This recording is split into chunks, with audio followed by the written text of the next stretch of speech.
finally done. Ugh, but I have a nagging feeling that there's something I've forgotten.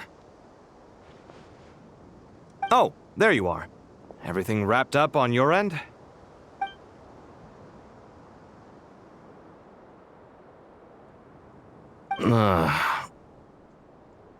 Okay, fair enough. That was a pointless question. We were working in tandem, after all. You must really be exhausted. Well, it's been a busy day, for both of us. When work ends, you clock out. No looking back. Yeah, we're definitely due a break. Probably a little late to start drinking now, though. I'll stick with water. Here, this one's for you. Thanks. You want a bite to eat? I can grab us something. Or wait, I think there's a stove nearby. Let me take a look. Are you nervous? A little, yeah. Unlike you, it seems. How are you not feeling at all nervous? Because everything that happens next is beyond my individual control. I don't worry about things I cannot influence. What do you mean, cannot influence? You're the one who came up with half of the strategies we ended up using. There's only so much I can do. I was only doing my duty. Was it like this last time, too? You mean with Azar and his accomplices? Yes and no. The situation back then was easier to control, but we weren't as prepared as we are this time. So the enemy is stronger, but so are we. I still vividly remember the way you interrogated me in the library after the fact. Where were you when Sumeru needed you most? If your memory is so vivid, you might also recall that it was you who came looking for an argument. You're often the one who initiates these things, you know. I came for a conversation! I didn't know it was gonna turn into an argument! Anyway, at least I showed up this time. So, what do you think?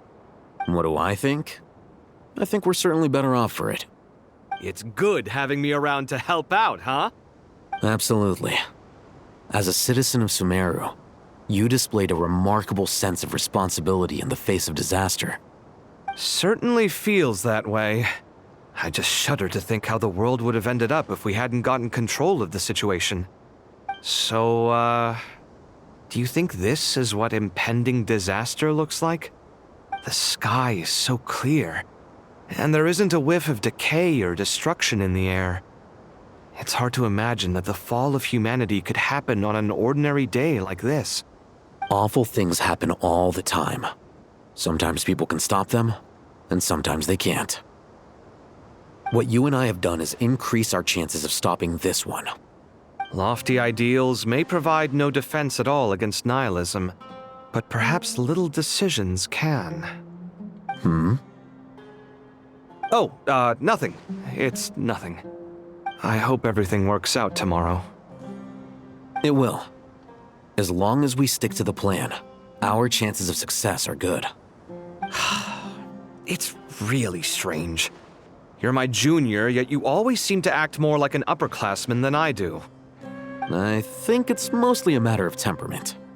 Ugh. Walked right into that one, didn't I?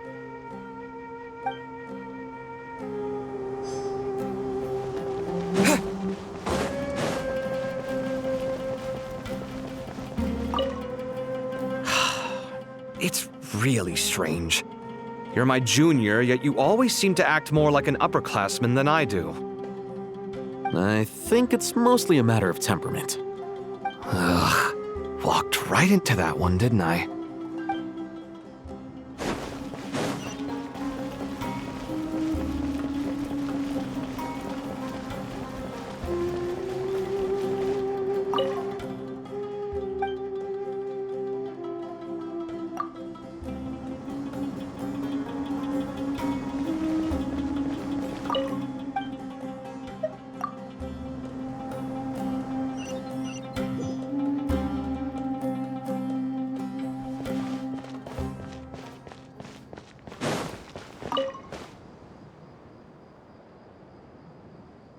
We'll make our move after sunrise tomorrow. Good. Is everything ready? As much as possible. That'll be enough. Don't let the pressure get to you. We'll take things one step at a time. That's how we've always done it. Master Tainari! Mr. Saito! So this is where you were. I brought some juice and some water. Would you like some? I know how easily you get dehydrated in the desert, so you should definitely have some water. In which case, I'll have the juice. I gotta ask, though. Who's on juice-making duty at a time like this? Madame Farazan said she was feeling a little nervous, so I told her about the automatic juicer my friend invented. She took it right off me and started making carton after carton of juice.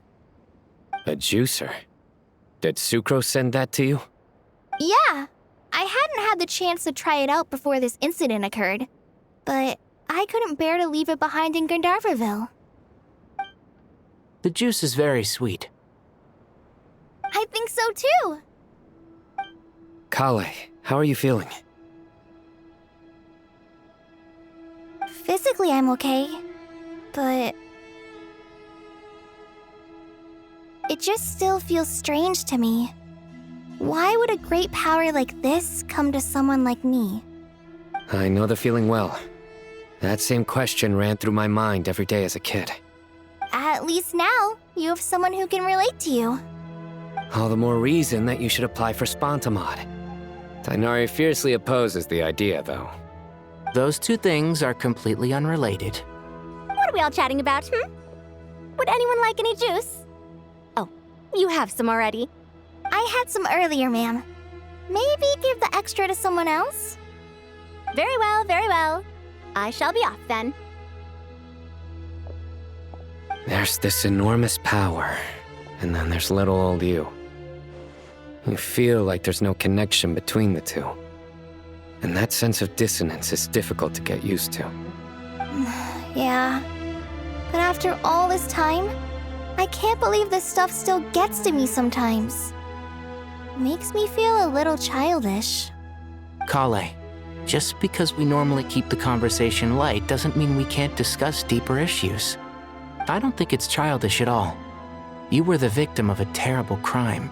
It's normal to struggle with the fallout from it. You have absolutely nothing to be ashamed of. My professor once told me that no incident can be considered truly resolved until the victim says it's over.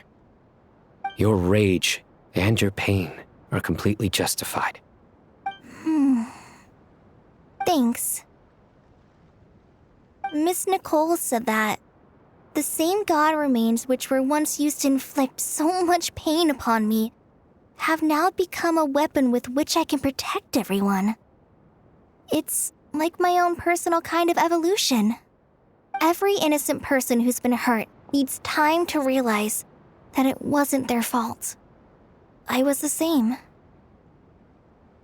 But it's all about to be over. Tomorrow, it ends for good. I don't know if you've noticed, but you rarely stumble over your words anymore, and your outlook has become much more positive. It's a big change from how you used to be. And since this isn't over, you can settle the matter on your own terms. It's time you seized back control. I believe in you. Yeah. Sumiro is my home. And it's so important to me. I have to protect it. No. I will protect it. And once you're done, how about you come back and apply for Spontamod? Stop it with the sales pitch, would you? Hey, excuse me. There are still 3 unclaimed cups of juice here. Why don't you take one each? Ugh, my arms are getting sore from carrying them around everywhere. Madame Farazan, why are you... Here, let me take them off your hands. Thank you, Madame Farazan. Drink up and enjoy my handiwork. I think I'm going to make something else now instead. Please, try to relax, Madame Farazan. Your nerves are starting to get the better of you. I know, I know.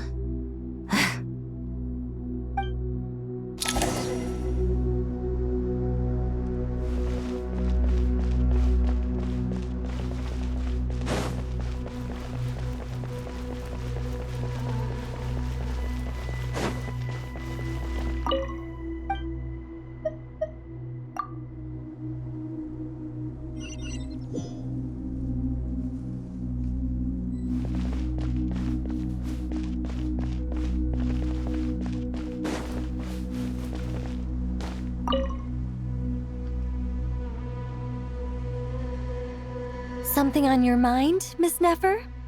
Nothing in particular. It's just... right now, the future feels strange and unfamiliar. But the future has not yet arrived. How can you say how it feels? Some people know that there's an impending disaster. Others remain blissfully unaware. Each group is imagining an entirely different future while walking towards the same one. But when they get there, they'll still find they feel differently about it. People are shaped by their circumstances. Different circumstances create people with different perspectives. I've always found the perspective of the Vahumana Darshan to be a particularly incisive one. Even at the height of the crisis in Nod-Krai, people held diverging opinions. But things are different this time. Indeed. Regardless of faith, gender, wealth, skin color, or eye color, everyone in Sumeru knows what will happen tomorrow. The world has never been an especially fair place. Yet now, against all odds, a moment of unprecedented unity and equality is about to take place. It's fascinating. If only my father could have lived to see this era. Era. To me, that term represents a much greater span of time. It can be an unsettling word. I would even say I'm afraid of it. Do angels even feel fear? Yes, at least I do. I fear the gap that grows wider with each passing day, and the never-ending flow of time. Time renders all memories insignificant and reduces all splendor to nothing. But those memories are the one thing I do not want to lose. You're very human in that regard. If angels draw too close to humanity, our wings burn away in the bright flame of awareness, and we fall to the earth. After spending so long among humans, I have lost much of my former glory. Maybe that's a good thing. You're more human than some humans are. I've been talking to Kale a lot in recent days. We seem to be in completely opposite situations. I suppose that makes us good case studies for comparison. Case studies for who? Myself, I suppose. After comparing the two of us, I suddenly discovered that I desired more than before. It was a gentle, pleasant sensation. Just as most people pursue glory and miracles, I too am pursuing miracles of my own. Guiding humans to make the miracles in their hearts a reality. That is my miracle. It doesn't sound so bad, does it?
Look at the time. I should head back. I'm so sorry.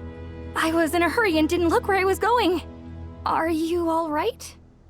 I'm fine. Wait, you're... Have we met? Not exactly. I think we may have crossed paths by the house of Dana before. Oh. You're Hat Guy! From Vahumana, right? You recognize me? The clue's in the name, Mr. Hat Guy. Fair point. It's getting pretty late. What's keeping you up? I could ask you the same question. If I'm not mistaken, all the workload for the Ratawahist Archon wrapped up a good while ago. Well, I have something of a background in Satyavada life, so I was helping the Dendro Archon make some preparations. But I must have lost track of time. Did you find the experience enlightening at all? Honestly, it was tedious and uneventful at first. But eventually, I think I did sense some profound truths. But they also brought a lot of suffering with them. I was told that I even shed tears while I was meditating, though I have no idea why. Sorry. I hope I'm not scaring you. Not at all. It just proves you're very accomplished in your research. Good night. I wish you all the best for tomorrow. Thank you, sir. You too.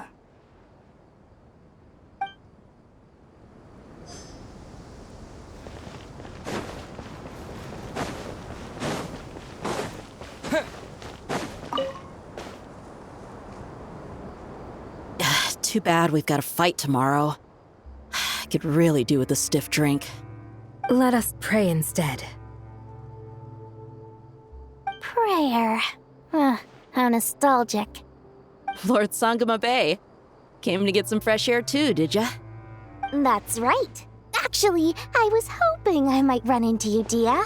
I wanted to let you know that I've stocked up on that perfume you said you were so fond of. No, really?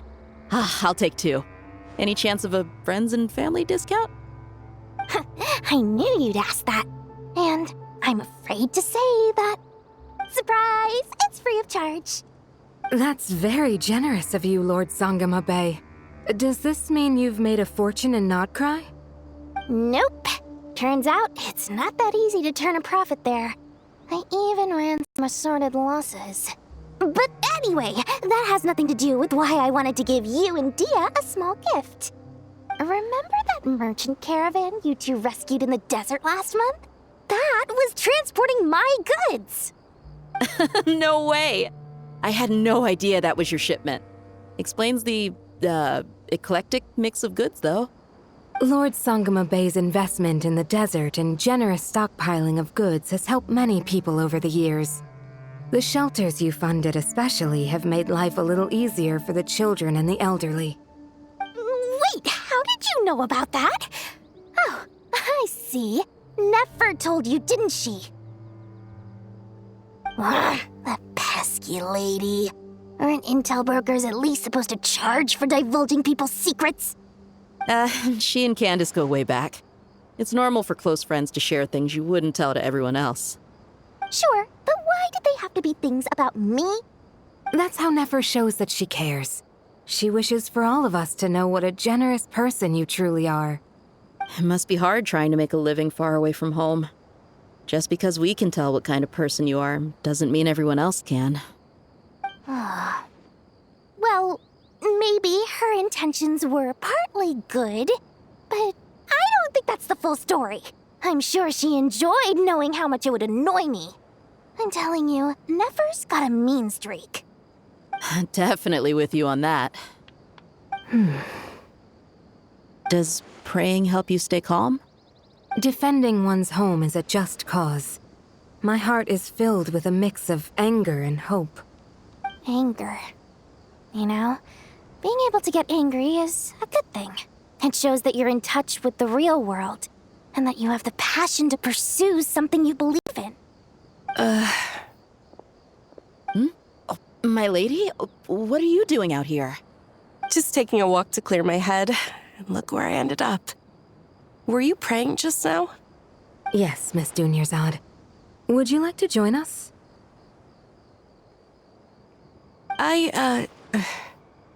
Come on, it's fine. She won't mind who you pray to. Oh, then sure. I remember you, Miss Dunyarzad. You visited my shop before.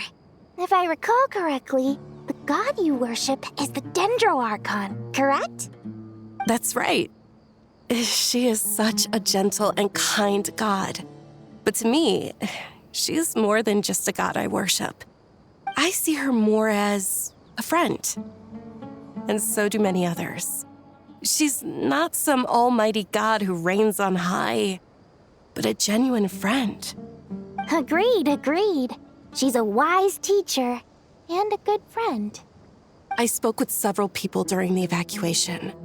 Everyone's aware that tomorrow's battle is one that ordinary people can join too. A battle to fight for our friends and our homeland. Oh, it makes me glad. I can finally do something for those who protected me.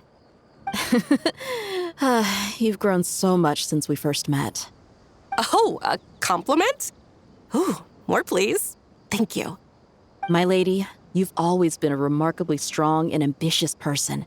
It's indisputable. And that's not just a compliment. It's a statement of fact. What are you praying for? Our beliefs may not be entirely the same, but we both wish for the same thing. I pray that everyone will rise to the challenges ahead and return safe and sound. I pray for the safe return of all my companions.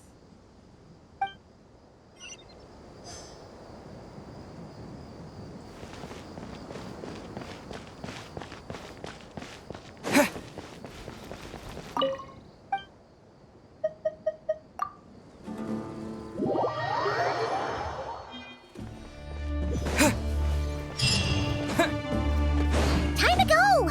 Let's meet the others at the mausoleum of King Deshret.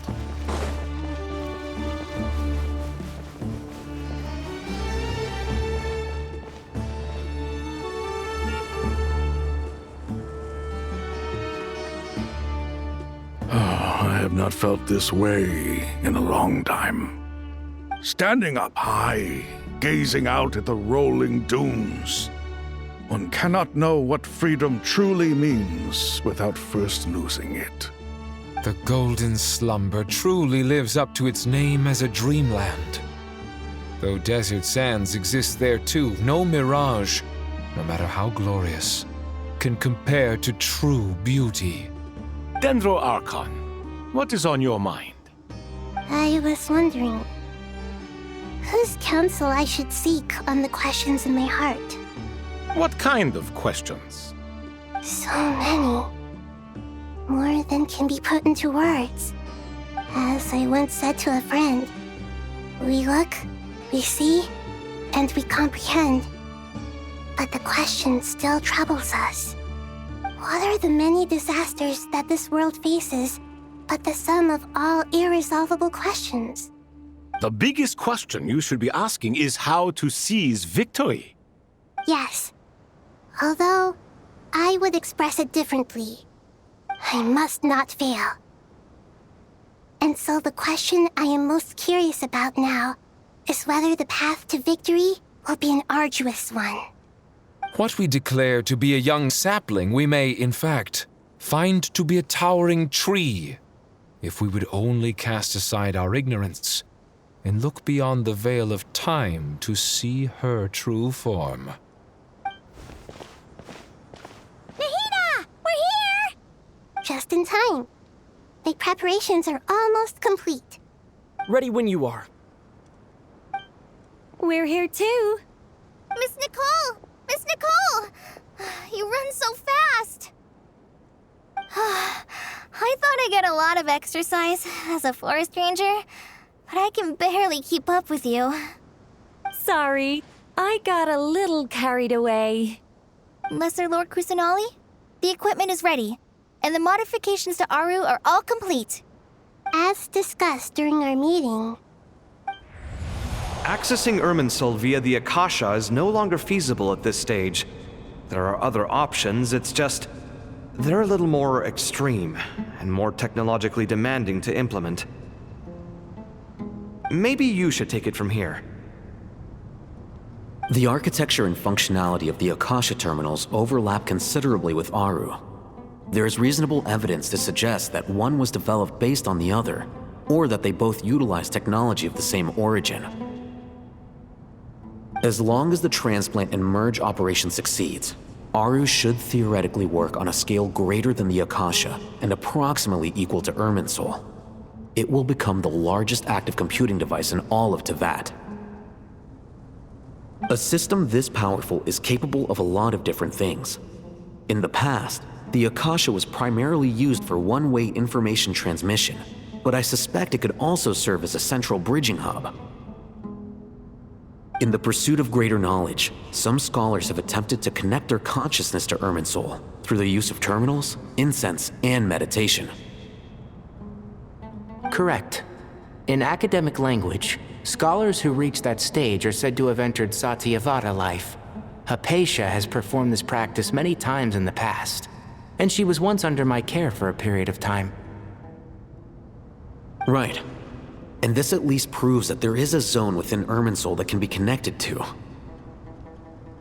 That's right. Providing wisdom to the people is one of the very reasons for Irminsul's existence. I think I understand where you're going. Please, continue. In that case, I'll skip to the conclusion then. We need to further modify Aru, merge it with the Akasha, manufacture terminals, and distribute them to every single person we can reach. Every person? Even the desert folk? Yes, everyone. I've already calculated the amount of raw materials we need. So you mean we're going to get new Akasha terminals? Yes, but this time the people of Sumeru won't be using them to acquire knowledge, just to connect to Irminsul. That's the key. When we evacuated the city, we brought all the important assets from the House of Dana, in case we ended up needing them. Fortunately, this included the Akasha system's main terminal. We've checked all the relevant records, and one thing is certain. Nothing like this has ever been done on this scale before, so... Everyone in Sumeru is part of the plan. Whoever controls the people controls the situation. Since this function of Irminsul was introduced, it has only ever been made available to scholars, who don't constitute a particularly large group of people. But by expanding the scale to include all the people of Sumeru, all the individual connections will stack up to create a significant load on the system. Under normal circumstances, Irminsul would be able to cope with the additional load. But with it already being under strain from other activities, its remaining capacity is limited. Thus, it might be possible to shut it down completely by overloading it.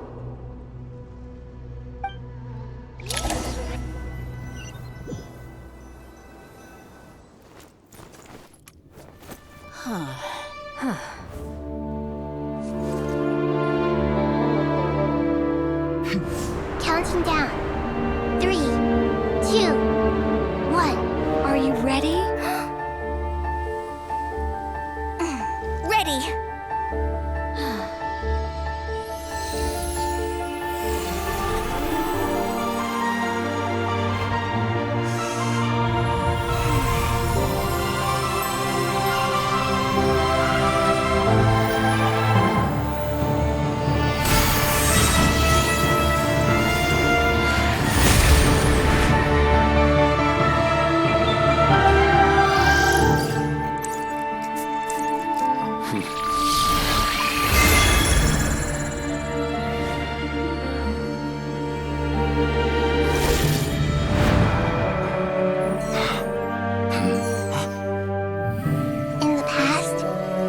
People sought knowledge, they turned to the Tree of Wisdom.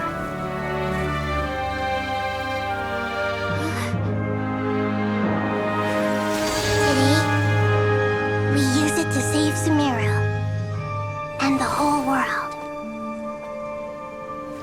These boughs that nurtured learning must not become tools for destroying the world.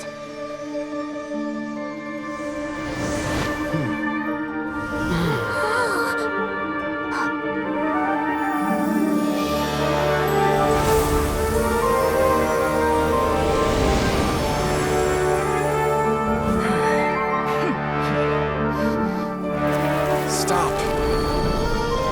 Please stop. End this transformation.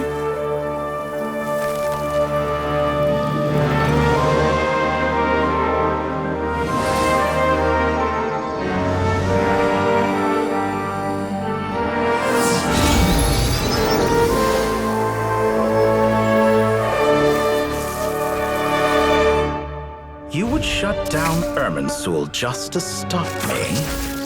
You fools. I have all the time in the world.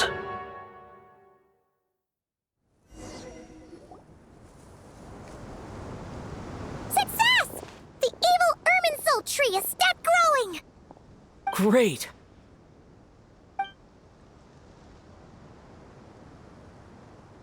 What a display of true courage! The courage to think and the courage to act! I never thought I would witness the shutdown of Irminsul with my own eyes. Perhaps this is human wisdom in action? Indeed, only humans could do such a thing.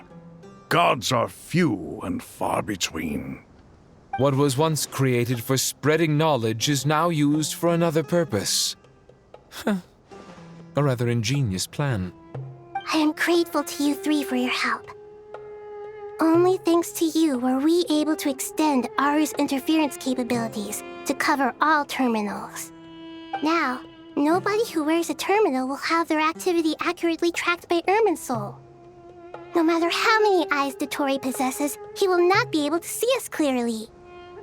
Now for the next step.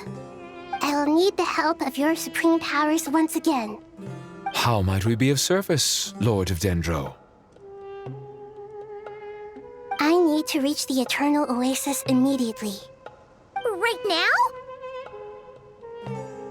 In that case, Ibis King, would you agree that this is a fine opportunity to dust off our old tricks?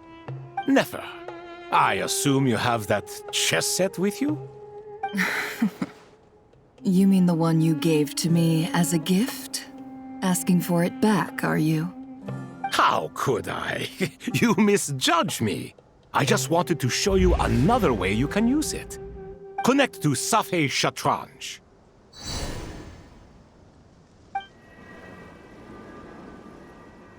Safei Shatranj? You mean that place in the desert?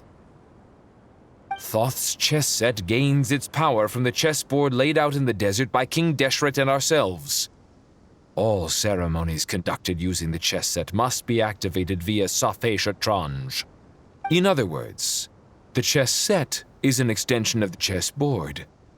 In the past, moving a chess piece was a sacred and momentous act. Transfer initiated. Entering live combat mode.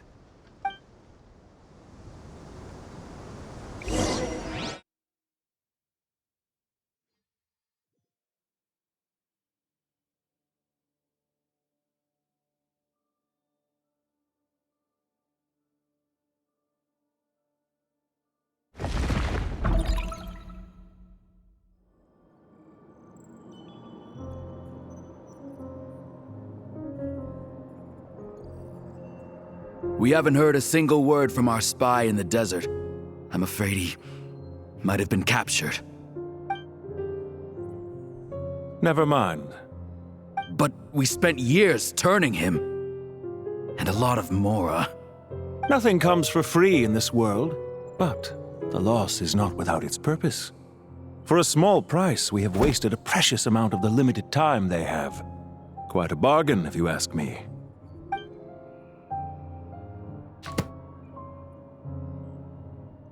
Understood. Weighing profit against loss is a necessary part of life. But to tell the truth, I have been operating at a loss since this all began. Since many centuries ago, in fact. For instance, why would a banker act as the executor of a will? If you hadn't deposited your personal belongings at Northland Bank, I would have no reason to be here right now.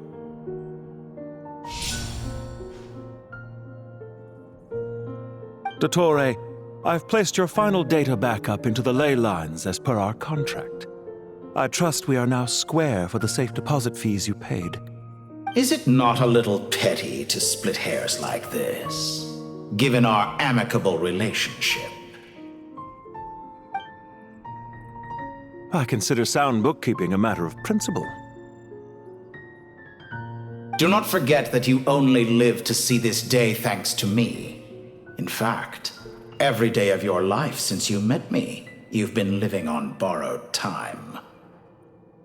Why, that's hardly a fair assessment. I will concede that my survival was perhaps at your whim, but I became a harbinger on my own merits.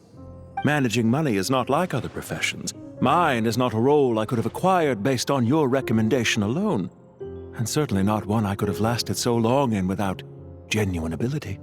The information stored in the ley lines is quite comprehensive. Rest assured, I have not forgotten how strong your pride is.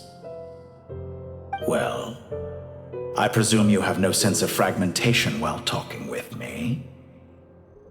How could anything possibly go wrong with such strict measures in place? The remainder of your soul was split in two, with one half sent to Nod-Krai and the other stored in the most secure vault of the Northland Bank. Though I must say, your disdain for the other segments is quite amusing. Zandik is you, and you are Zandik. Zandik created the segments, yet you, a segment yourself, reject him.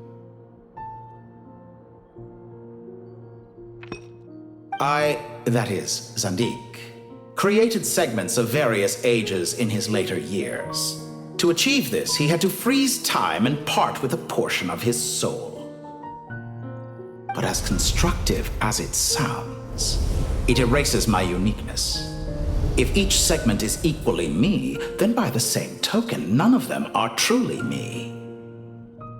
A soul living forever in the past inevitably holds different views than he did in his later years. The same thing that completes me also restricts me. You too might ask yourself which stage of your life you want to be preserved at. The day your business failed? Or the day you were framed by a gang and sold off to a medical lab as a test subject? We needn't dredge up the past. This undesirable plan was eventually scrapped. Lesser Lord Kusanali was quite right. I needed an opportunity to eliminate myself.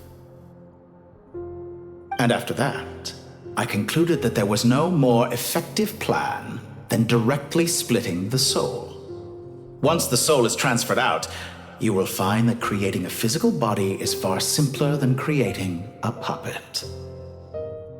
The other half of your soul suffered a crushing defeat in Nod-Krai, you know. And yet in the process, I obtained the information I always wanted, did I not? Because now we finally know where the best testing ground truly lies. I once thought your ultimate goal was to ascend to godhood. But as it turns out, that was merely one of your experiments. Experiments take many forms. Most people are too eager for success, too fixated on the end goal. They forget that the experimental process itself is just as important. A suspiciously vacant seat, a new face. I trust you can put two and two together. The reason it doesn't exist is because someone tampered with the record. What can I say? After all your efforts, you really did uncover the world's secrets. So, is the new world you promised a lie? No, it never was. I am glad to be able to control Irmin's soul from within. Now I shall attempt to create a new world inside the existing one. Almost everyone faces the prospect of death, but not a single person has ever been able to experiment unrestrained in the afterlife through sheer force of will. I am the only one to have overcome this enormous challenge. Would I not be letting the world down if I didn't make the most of the opportunity to experiment? Clearly, the dividing of your soul did not affect the magnitude of your ego. Out of all the versions of you that have ever existed, this you is the most insane and the most radical. Is that why you chose to work with me? Which was it then? My insanity? Or my radicalism? Could I call myself a venture capitalist without a suitably ambitious plan to invest in? Yours happened to fit the bill quite perfectly. Well then, I must say, while I am surprised enough that you showed up at all, what surprises me more is that you chose to present yourself as my former subordinate, and not as the banker Pantalone. Why make things harder than they need to be? Exposing my true identity in a situation like this would only serve to destroy diplomatic relations between Snezhnaya and Sumeru. I daren't imagine the consequences. Showing up in the name of the original antagonist gives you the recognition you rightly deserve, while also being sensitive to Snezhnaya's predicament. It was an easy win. As for why I'm here, if you're suggesting that your credit is in the negative, I won't argue with that. Many people say that about you. I'd argue that a significant factor in your willingness to cooperate is the fact that you have but a few years of life left after my death. Living and dying together has a way of binding two parties together rather closely. Is it not true that a relationship should be judged by both the positive and negative returns it yields? So some of what I said actually made it into your head after all. It's true that I hope you don't die too soon, but don't you find that a strange thing for me to say? After all, you've already had quite a long life, especially for a human being. Let's not pretend that you're any more innocent than I am. Are we not the same in this regard? We both despise the existing laws of this world, and neither of us enjoy being under anyone else's control. Is it really so greedy to want the world to operate by a new set of rules? Of course not, my dear friend.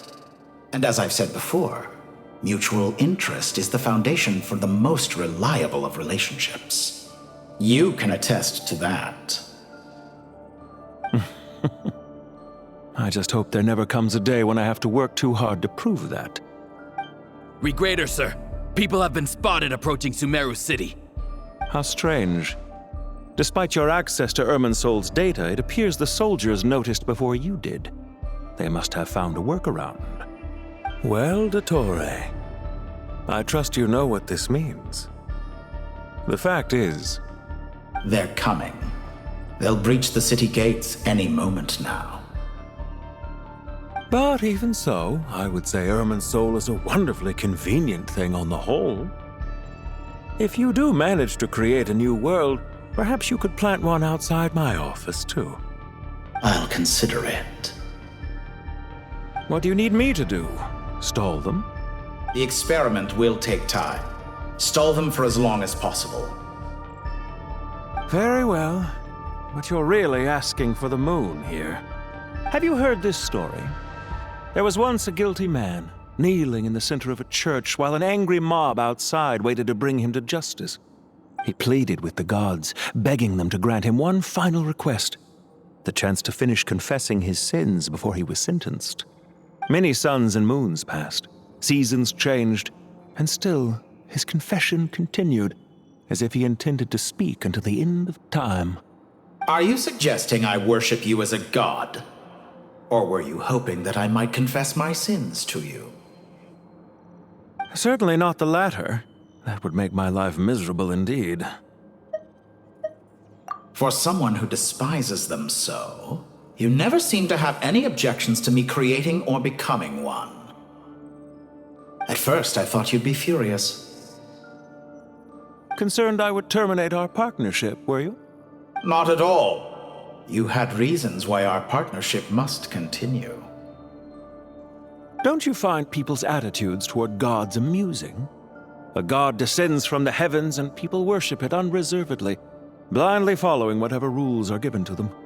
And yet, when they see an ordinary person gain godlike levels of power by virtue of their own hard work, they treat him with nothing but suspicion, even if he is a compatriot. Is that supposed to be a compliment? No, I was just thinking. I pity the man who would call you a compatriot. There's no need to be so self-critical.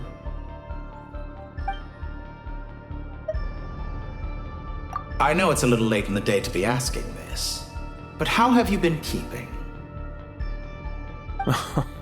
I'm flattered that you would take the time out of your busy schedule to consider my well-being, Doctor.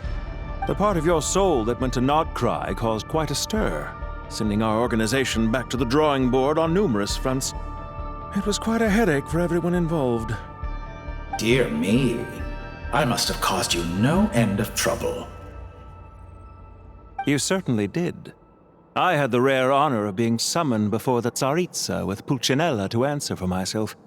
A terrifying ordeal. Don't worry, I pulled through. At most, it's a public relations nightmare. I made sure of that.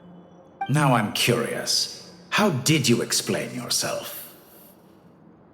Oh, it was quite simple. I just pinned the blame on someone who wasn't there to defend himself. I could hardly be expected to defy the demands of someone as insistent as the Second Harbinger, now could I? How you slander me. You know full well that I am perfectly amenable to reason. There's no question that you are partly to blame for the ruin of my reputation over the years.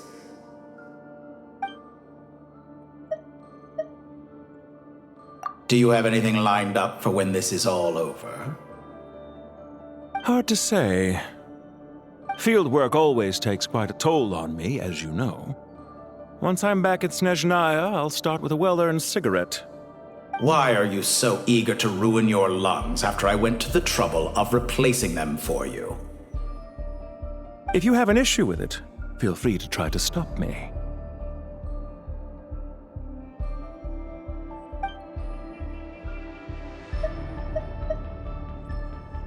What's on your mind? The limits of humanity. It's a pity. Despite running countless calculations, I find there is simply no way to reduce any further the amount of one's soul required to sustain an individual. It's rare to hear you admit to being unable to achieve something. I beg to differ. For instance, as I've told you before, the original me was prone to motion sickness and couldn't make long train rides. Ah, yes, of course. One of the reasons you often sent yourself out on errands. What are you thinking about now? A new experiment. In the event that my soul was depleted, say we extracted my data from someone else's memories, yours for instance, and then combined it with your intact soul as the base material, what would we create? Such a scenario would be impossible. Oh? As long as your current soul survives, there will be no need to create a new individual. Don't forget, you were the one who approved of the present situation wherein only one Dottore remains. And if you ceased to exist, who would be capable of performing this experiment?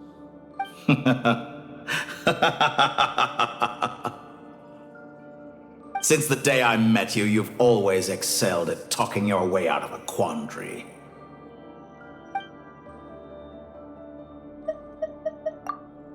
Isn't it a little too early to be saying goodbye? Not that I wish to keep you from your business, of course. Very well. Let's leave the conversation there for now.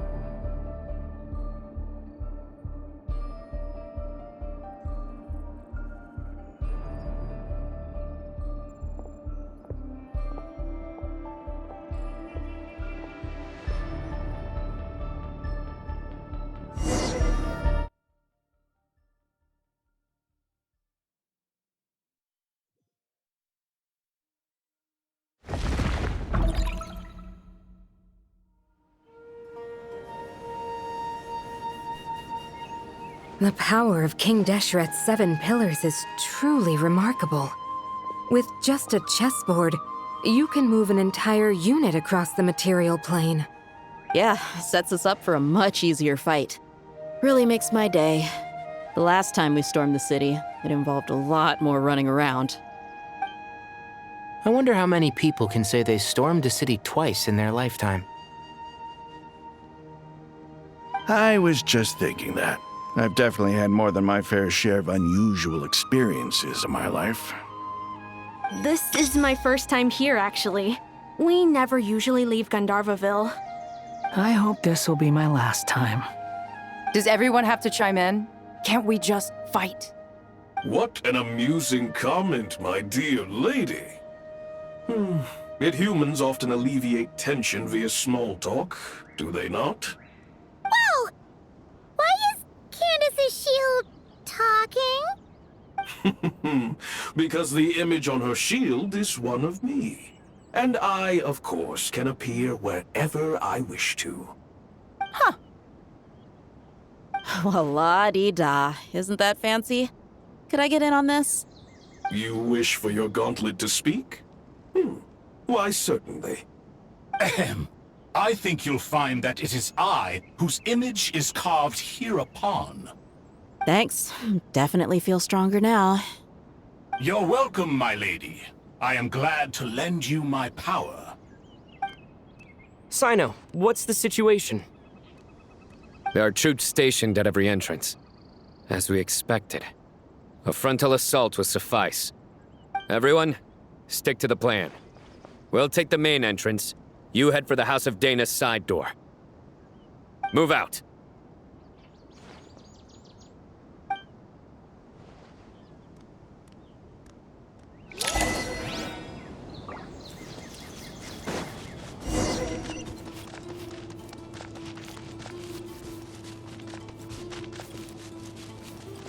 Out of my way!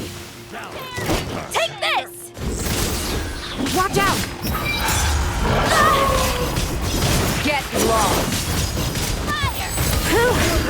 Thank you, Jed. You gotta be more careful. If you're not ready to put your life on the line, you can't be certain of defeating your opponent. She's right. Keep your wits about you, Rana.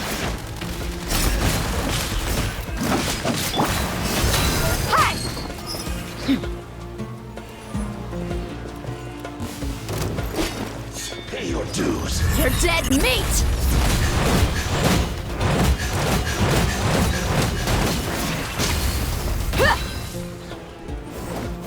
Prepare yourself. Look alive! Leaving so soon. We shall prevail!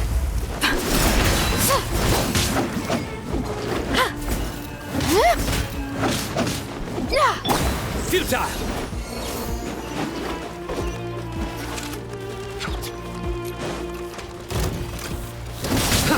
Pay your dues. Nowhere to run!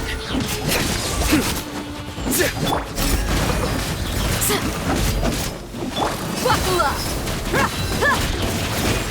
No escape. Ha! Grant us your blessing! Prepare yourself. You asked for it!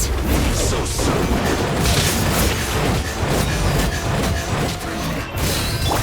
Surrender! Your sins weigh upon your soul! You can't run from death. Take them out and secure the harbor. Reinforcements will arrive by water. Consider it done. Show no mercy!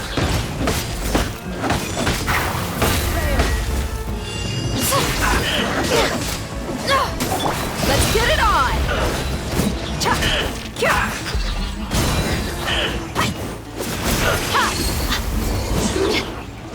I must collect myself.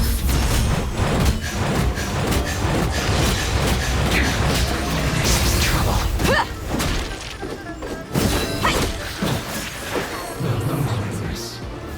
Buckle up!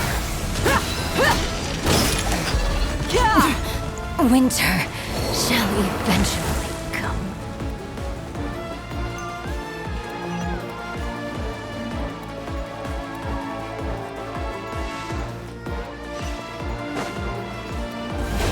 Looks like we're in for a tough fight.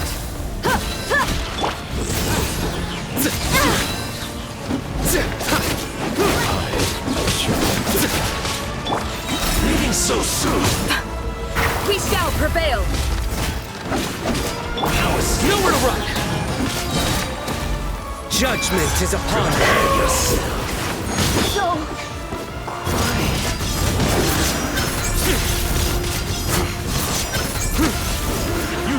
useful!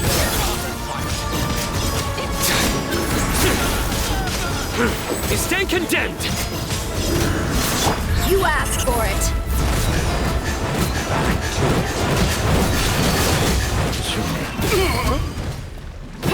Look alive!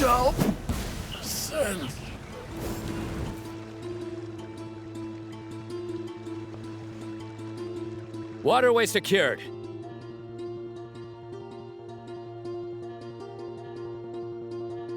Brothers! Sisters! Perfect. Just in time. Welcome. Once we've linked up, we'll continue the advance. The team has arrived at the north entrance, as planned. Good. Press on.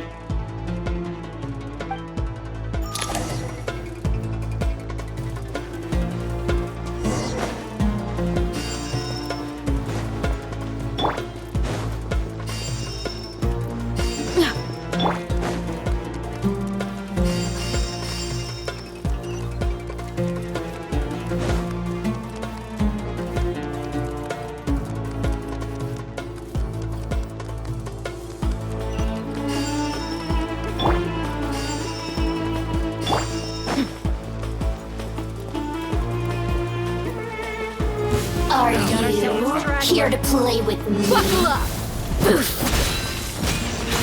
Surrender! Fire rate! Grant us your blessing! Yield! Backup is here!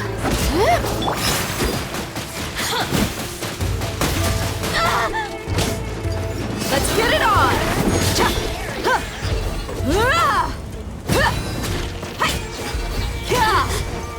Through me, justice is served!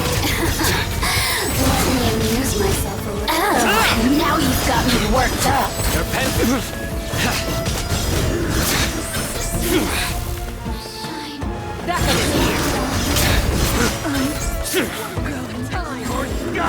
Guilty! Hear my prayer! Do your work! Buckle up! Hi! You're dead meat!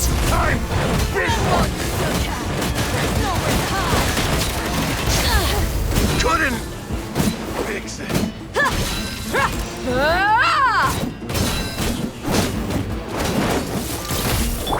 Yield! Took too long.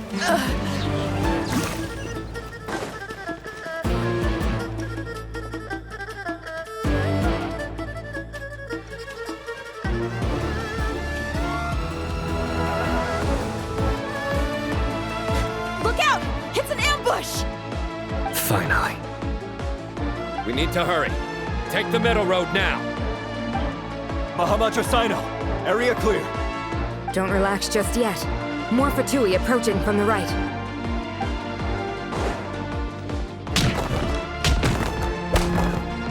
Irminsul cannot track our movements. If necessary, we could split up.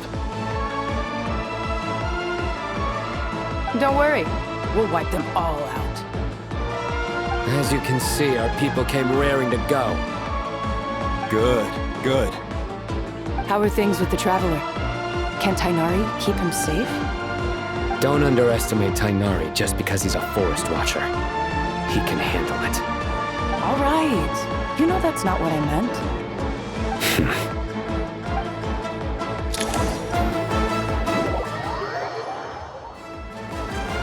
Sino and the reinforcements have drawn the Fatui's fire away. It's our turn. By using a cluster leaf of cultivation, we can pass through certain terrain silently. Good luck with that. We'll just fly up there. Huh? Oh, yeah. I forgot you could fly. Ready?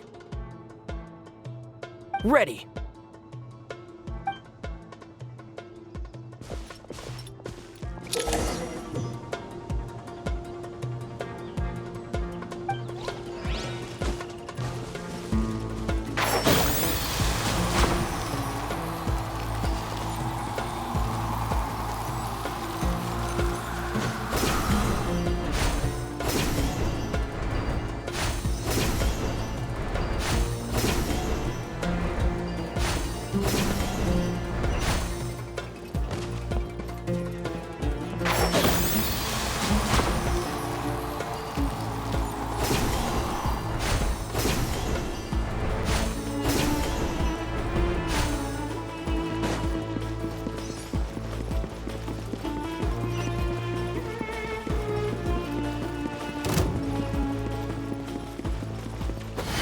Let's nip that in the bud.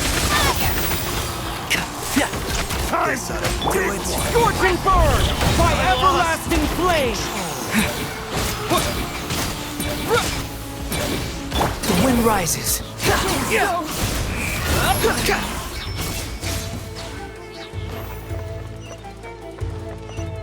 Quit following me.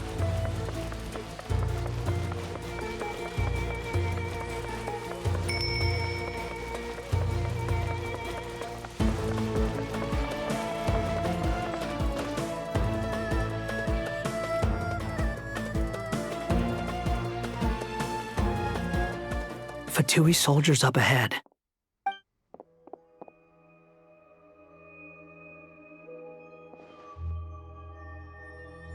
Careful. Prepare for battle. Hey! There's people over there. You have some nerve showing your faces here in the center of Sumeru City.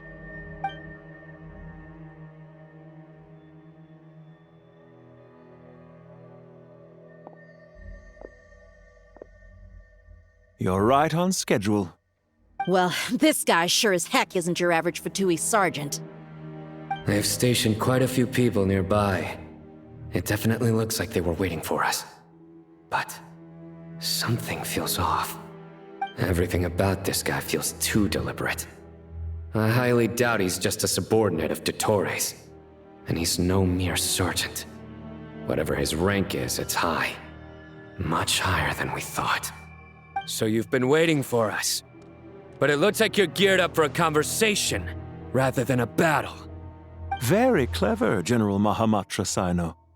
I know you're the one in charge of this siege, and I look forward to making a deal with you. A siege? Sumeru City belongs to us! Historically, yes. But things can always change. We have quite a sizable force with us, you know. For instance... There's a Fatui ambush at the north gate. Can you handle him? We can for now. Yes, I'm quite sure both sides can hold their ground for the time being. The battle has not yet reached its climax. But what happens next? Do you enjoy watching bloodshed? Surely some of those here are people you count as friends. Once a war begins, some people must die. I doubt you wish that fate upon anyone you know. Wait a second. It's a trick. He's not even there.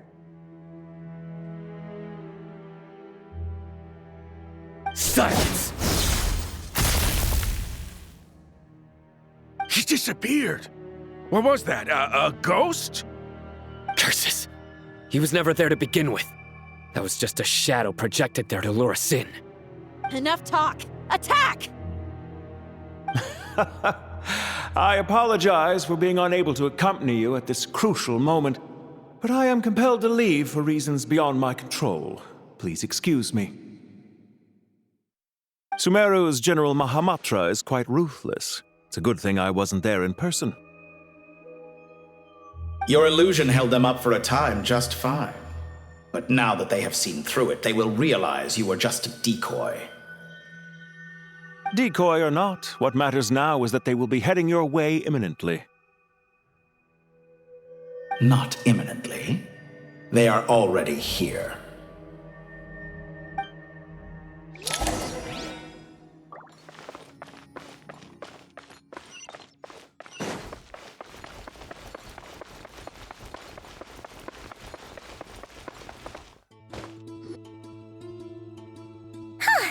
We made it! This is far enough. Tainari, you go help Sino. Don't worry about us. We'll manage from here. Are you sure you don't need me to stand guard? No need. Once the connection is established, we'll disappear from the sanctuary of Surasthana. Go help the others. All right. Goodbye for now, then. Please tread carefully.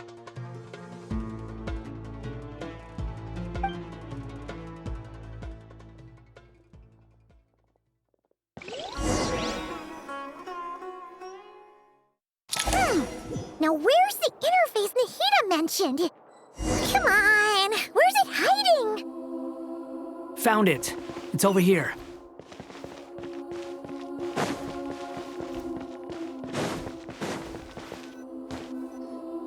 We can connect to the inside of Irminsul through the Sanctuary of Surasthana's built-in security system. You should be pretty familiar with the process. Is it the same route as last time? For the most part. We don't need to adjust any of the parameters. Then I should be fine. And Paimon? Once you're both ready, we'll set off. Wait! The stakes are way higher this time, right? Maybe Paimon should stay outside and help the others. Then, you can focus on the fight without having to worry about Paimon. Huh? Why are you staring at me like that? It's nothing. I just suddenly realized how much you've grown. Hey, you've grown quite a lot yourself. Don't you two start getting into it again. Well, anyway, Paimon thinks she's pretty knowledgeable. Who's the best guide in Tavatigan? And don't forget, Paimon's a college student now. If we say Alhatham's not a weirdo, it's hard to explain how he came up with the idea of you applying to the academia. But for all that he counts, you're doing surprisingly well in your studies. Just goes to show how important it is to have someone supporting you. And Paimon's not the only one. Let's not forget that you only became a student because of Nahida's personal recommendation. That's fair. I have learned a lot in Sumeru. Oh yeah. Did you ever come up with that ugly nickname you promised me? What? No way! We're friends now! Paimon gave up on giving you one ages ago. Anyway, isn't Hat Guy enough of a nickname for you? Fine. Suit yourself. We need to go. Paimon, if you're staying, look after yourself. Will do. Paimon's gonna link up with Tighnari and Cyno. You guys are the ones who need to be careful. We will be. Bye for now.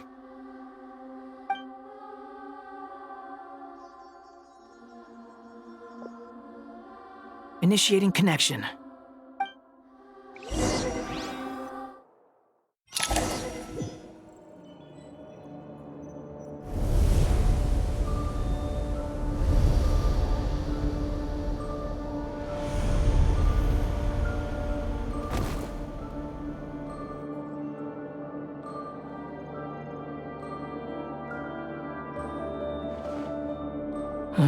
Well, here we are again.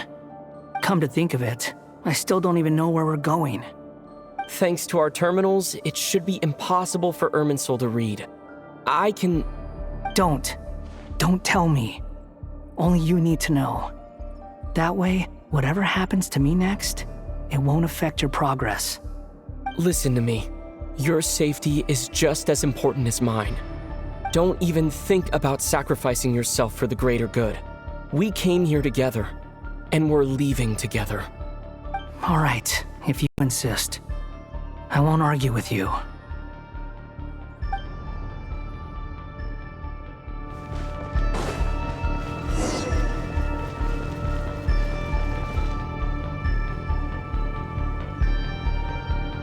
This place looks so different from how I remember. It's unrecognizable. It's a complete mess. Like someone's turned the place upside down. Must be Dottoro's doing. Either he's searching for some information he needs, or... It's still changing. He has to know we've entered Irminsul. But luckily for us, he can't pinpoint our location. Be on your guard. Don't let him find us. The red parts have probably been corrupted by Dottoro's power. Don't touch them, or you might alert him.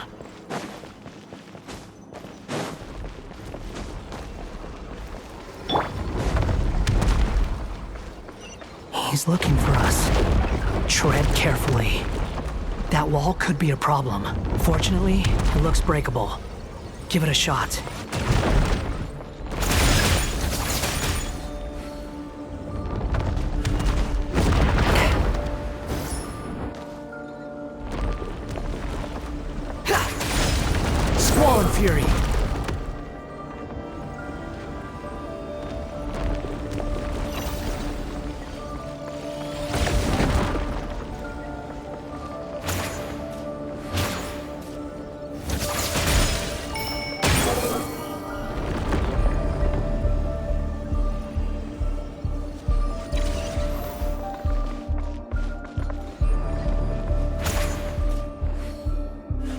sun rises.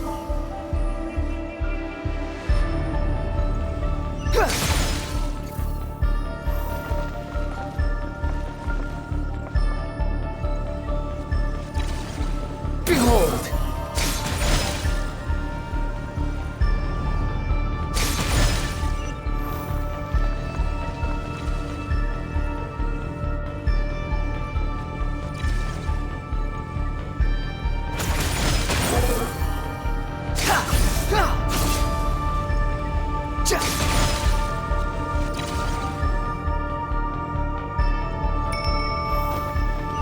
The same old trick again? Are you kidding me? Let's handle it just like we did before. This cheap trick isn't gonna stop us. Oh no, it's a trap! Is that why he was using the same trick over and over again? To get us to lower our guard?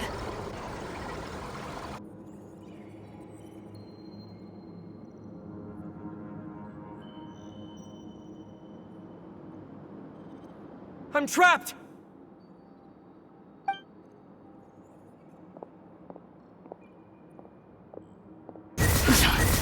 Why won't this thing budge? Hello? Hello? Can you hear me? Nicole, is that you? Yes, it's me. I'm monitoring your progress from inside the Eternal Oasis, and I have to say, this terminal is simply marvelous. It makes tracking you so much easier. I couldn't see anything at first, but now that you two are inside, I can use your location with support from the terminals to get a partial view of the situation inside Irminsul.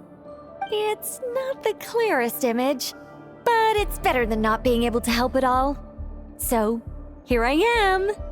I can't intervene directly, but I can help to guide you out of the jam you're currently in. So please, just follow my lead. Dottore in his current form is a blight upon both Irminsul and the ley lines. Pay attention to your surroundings. There must be sources of his contamination. Is that one of them? Precisely. Good work. But we're not done yet. Stay close, and let's see if we can find any others like it nearby.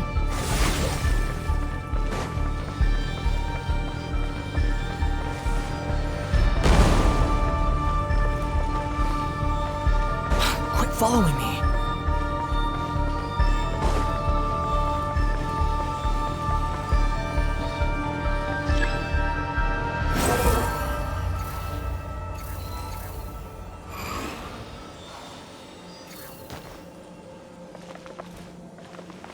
This must be another one.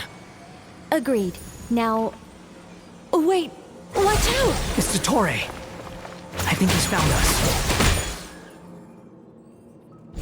The seal is broken. Quick! Get out of there!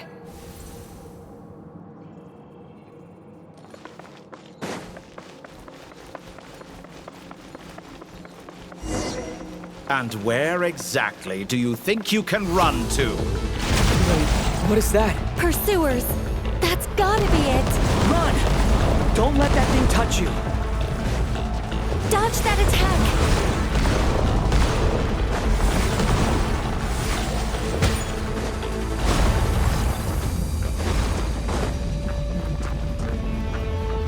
There's more than one path. Which way do we go? To the left! Trust me!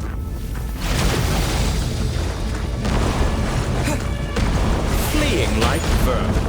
What a pathetic sight. Hey! Watch yourself! Stay focused!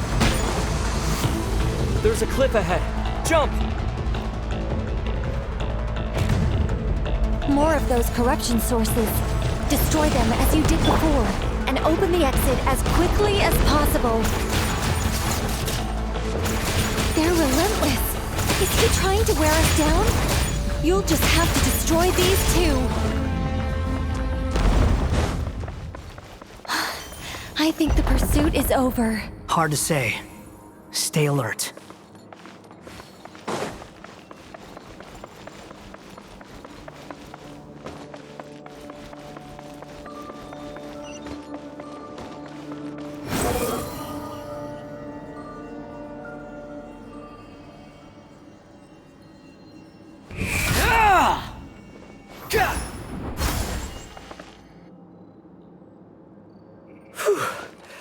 I think we've made it to relative safety.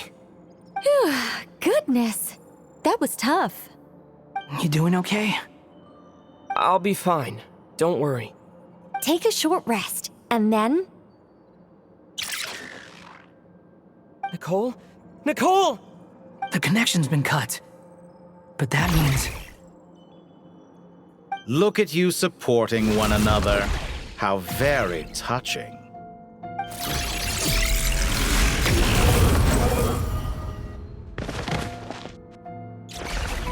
Dottore! Took you long enough to find us. You're more useless than I thought. Oh, really? I think I deserve a little more credit for my methods than that.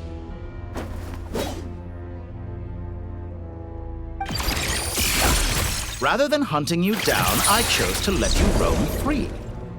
I indulged your presumption that I was unable to track your movements, played along with your clever little plan.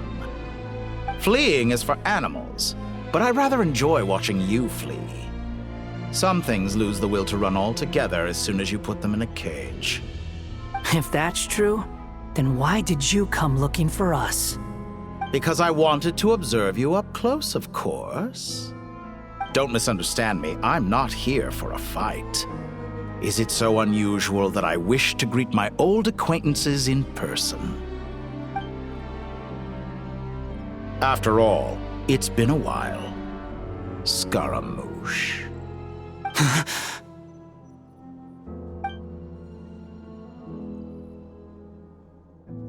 Why are you so afraid?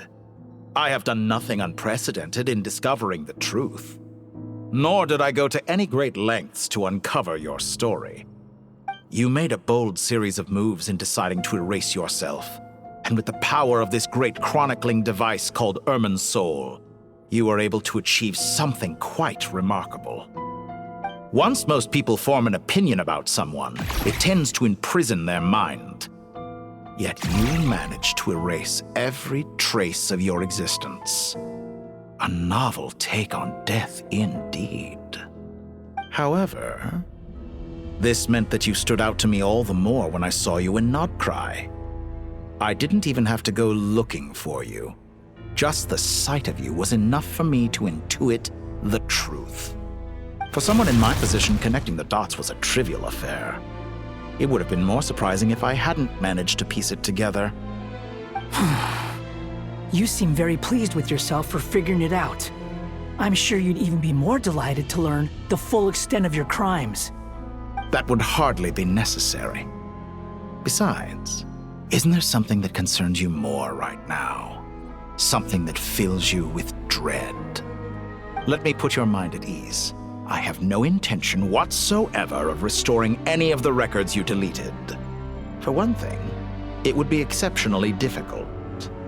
But more to the point, I doubt that the prospect of losing your current life is all that frightening to you. Because in your case, the cruelest twist of fate is that you'll never again have the chance to make up for any of your mistakes, isn't it? Dottore?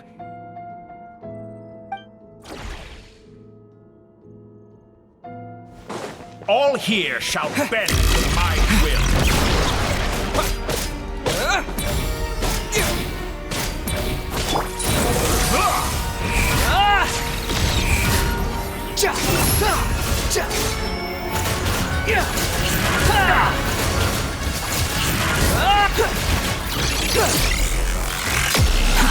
The wind rises.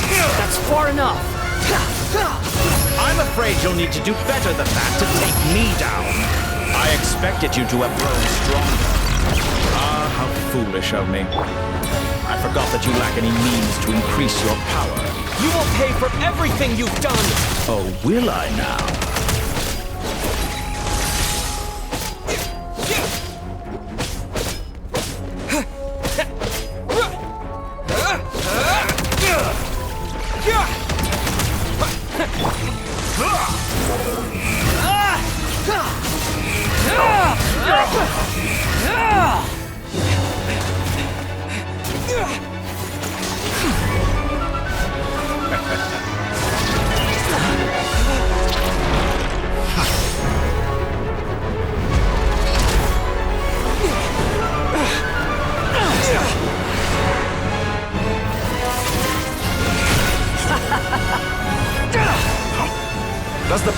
prospect of death amuse you?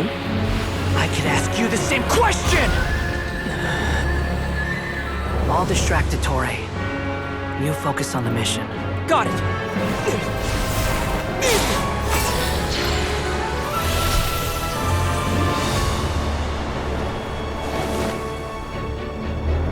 For the hopes and dreams of the masses. Open the secret door on this enchanting night. May wisdom's light eradicate ignorance and darkness, and hereby fulfill our ancient vow. Commence data extraction.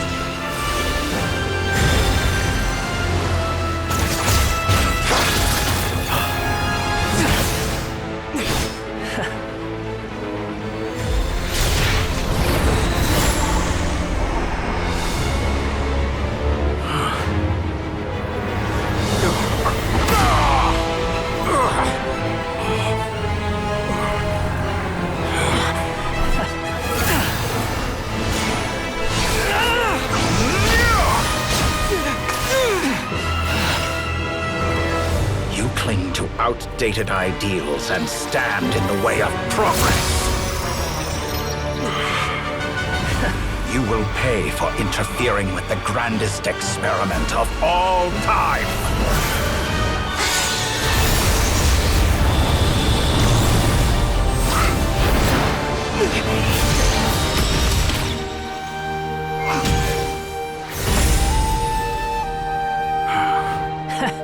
Good timing. Ettore, as clever as you are, you fail to understand wisdom. Wisdom takes many forms, but the path you have chosen eschews them all. Huh.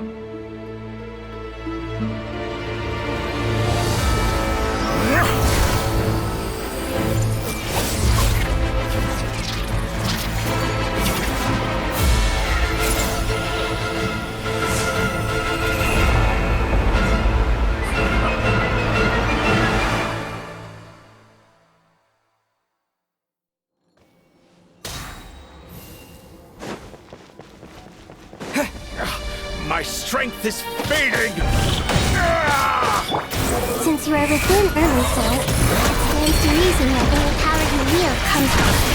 We're extracting the information from Irminsul just to strip me of my power. I will find his weakness.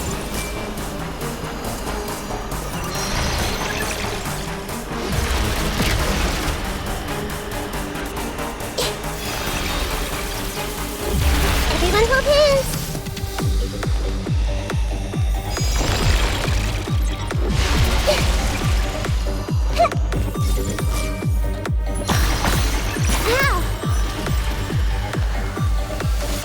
I admire your attempt to introduce a new variant, but it's nowhere near enough! Like a little buzzing fly.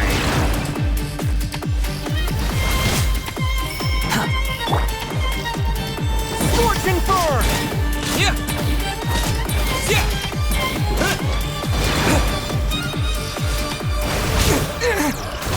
The wind rises. A peasant shriek!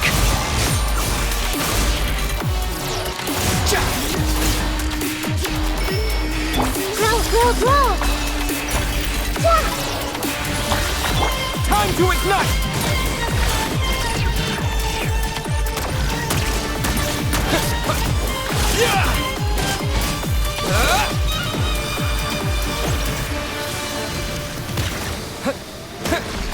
Let's try this. Muso no Hideaki!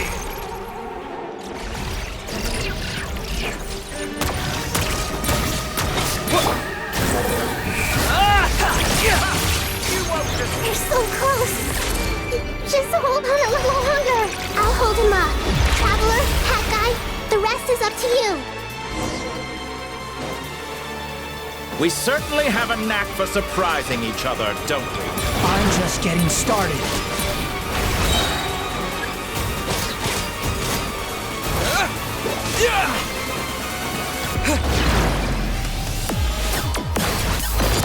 It's time! Say your prayers! Stay on the offensive, but watch your back.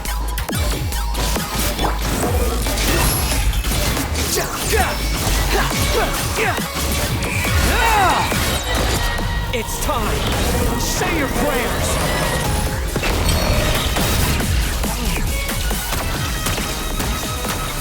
The wind rises. Let's try this. Muso no Hitotachi!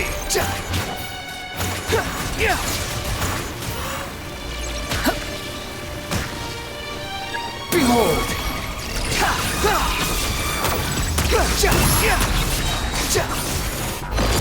It's time. Say your prayers.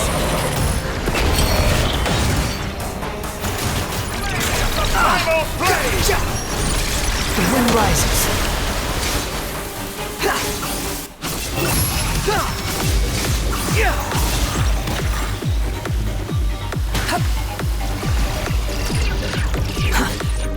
Squall Fury. It's time. Say your prayers.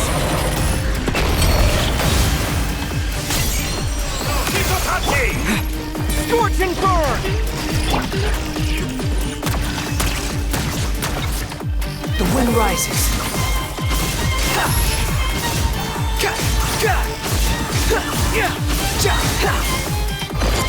It's time. Say your prayers. Finally. Time for you to die. Excited? Time for me to die? How could I do this if death was something I feared? The last gasp struggle of a dying man is a... It's time. Say your prayers. Let's try this! Muso no Hitotachi!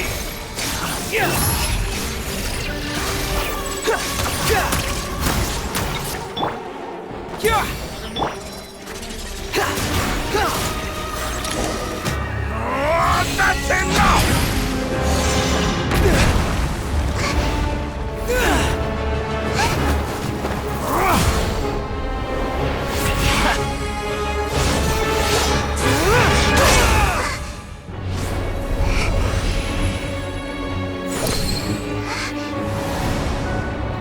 It's all yours. Do with it as you see fit.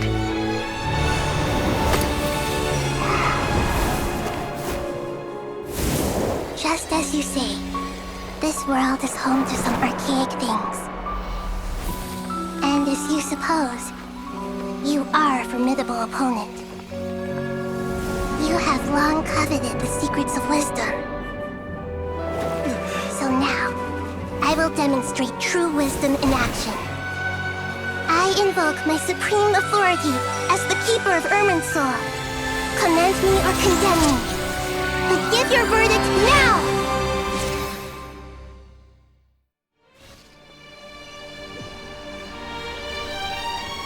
Blessed One of Wisdom, Mahakusaladhama, are you certain that you wish to exercise your authority to destroy Irminsul?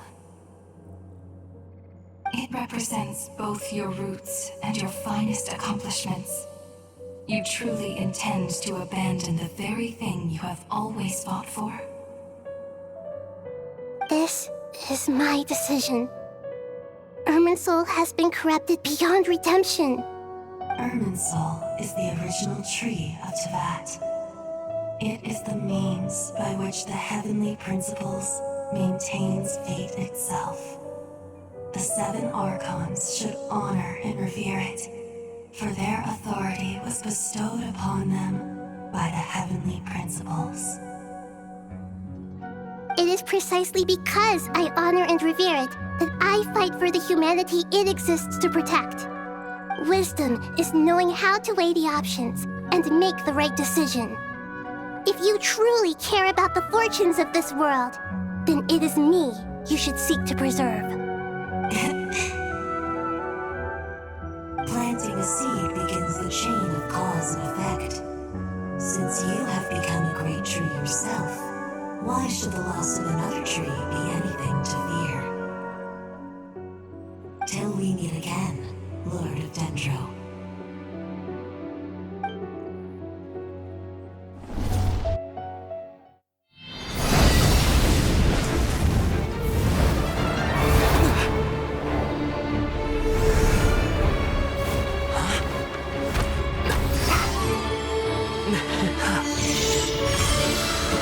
first flame. The pure, cleansing fire.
Shall we?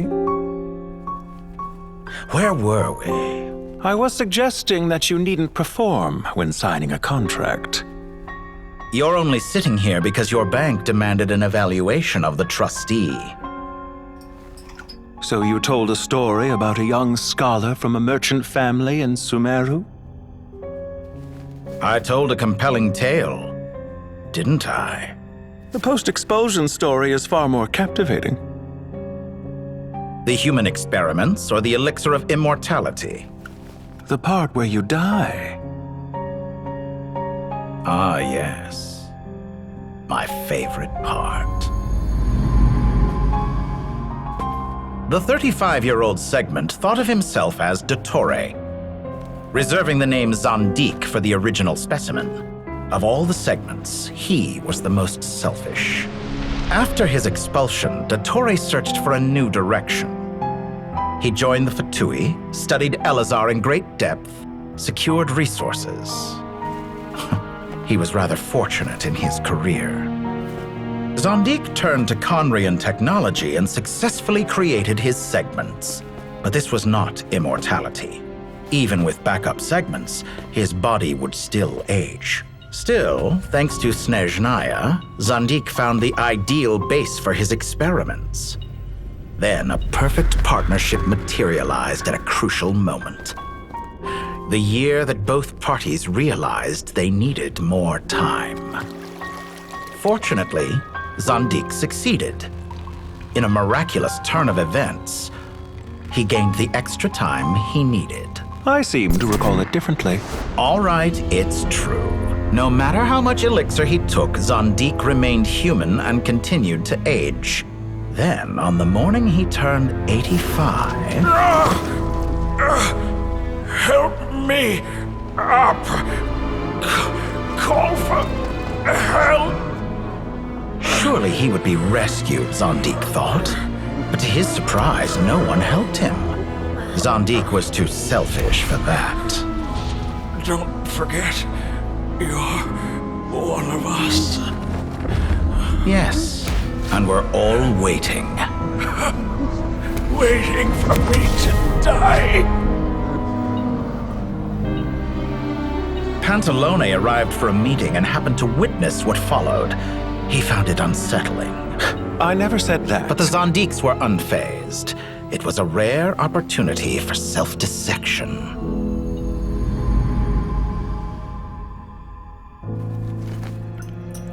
What does all that have to do with you depositing your data at Northland Bank? It has made me cherish my time in this world all the more.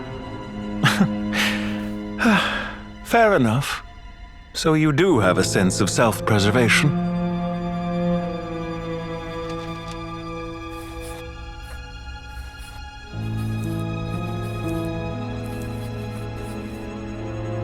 What do you mean? You're hardly normal, and you don't cherish life. You just don't want to admit defeat in the limited time you have.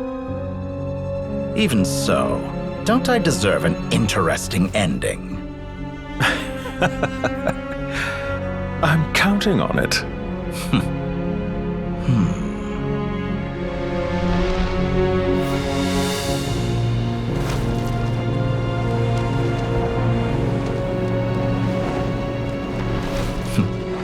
If nothing else, I expect my funeral will be a grand affair indeed.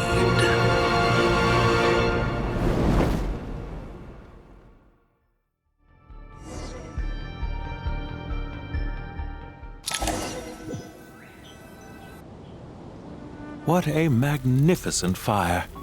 In Snezhnaya, we light fires to ward off the cold. Fire, it seems, is antithetical to ideas such as cold, frozen, and unchanging.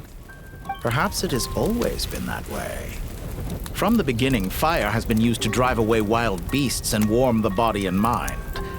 You could say it's a form of treatment. One that cures the human heart of mortal fear. Mortal fear? Something you haven't been acquainted with in a long time, by the sounds of it. Whereas you, I'm sure, must know the feeling quite well indeed. I remember when we first discussed the elixir of immortality, you claimed that extending your lifespan was about buying more time. But was that really the truth? You fear the prospect of dying a wretched end in this world, don't you? Of course I do. I'm only human, after all. And while you may have forgotten it, you cannot deny that you too were once human, Dottore. I do not believe that there is no such fear in your heart. Perhaps you are right. But I abandoned it long ago and devoted myself to my experiments. I have felt no fear since. From the very beginning, I never thought you could win this game. But still you came, contract in hand, to honor our agreement. Because I am a reputable partner. And as we have discussed, experiments are about more than results alone. The process is equally important. I have come here and completed my creation, and I do not regret my decision. I'm afraid your journey ends here. After I die, there will be no one to make the elixir of immortality, and your remaining stock will only last a few more years. How then will you prove that you didn't perish in this incident alongside everyone else? When I feel optimistic about market environments, I never forcibly adjust them. They have their own direction. And I myself am one such environment. I have been quite particular about many things in my life. But where the manner of my death is concerned, I choose not to be. You make yourself sound so magnanimous. Oh, but I am. And I hope you will be too. It may have been a long time since anyone told you this, Dottore, but I recognize that you are a truly rare talent. Ha! I can see it. The experiment in blasphemy that I've been performing all this time. It has been a long process, and I do not care about the results as much as people might imagine. If the very goal of your experiment was to explore infinite possibilities, then there was never any reason for it to end. Indeed. Yet now, the experiment has officially drawn to a close. What should I call you? Zandik? Or do you prefer Dottore? Suit yourself. Goodbye, Feofan. This time, that's what it truly is. And don't I know it? Goodbye, Zandik.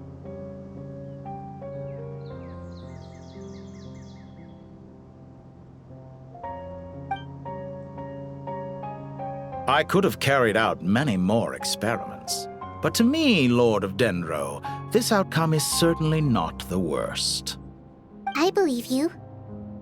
But unfortunately, this is where it all ends for you. This experiment does not belong to you, nor do any of the results. Experiment? It sounds like you're trying to outdo me in my own field. Wisdom is conveying information in terms that people can clearly understand. You know exactly what I mean. Indeed. I can see no further outcomes. Ha. You have a formidable mind, and you are braver than I thought. Setting fire to the very thing your survival depends on. Your previous threat was empty, but this time, It is real. When necessary, wisdom can be as fierce as an inferno. Some of the flames that incinerate you come from within yourself. Perhaps you are right. You see what lies at the bottom of the human heart, and that is your wisdom. Here is where your journey comes to an end. All that is yet unknown belongs to those of us who will carry on living. It seems I have unwittingly been your arch-enemy all along. But now, it's all over. I do not deny your intelligence.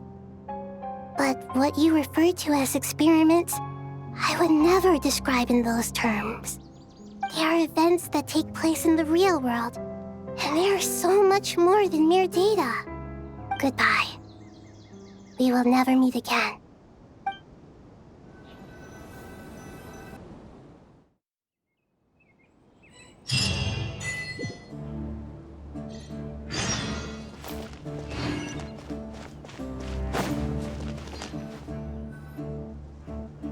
Well, that's the last of them.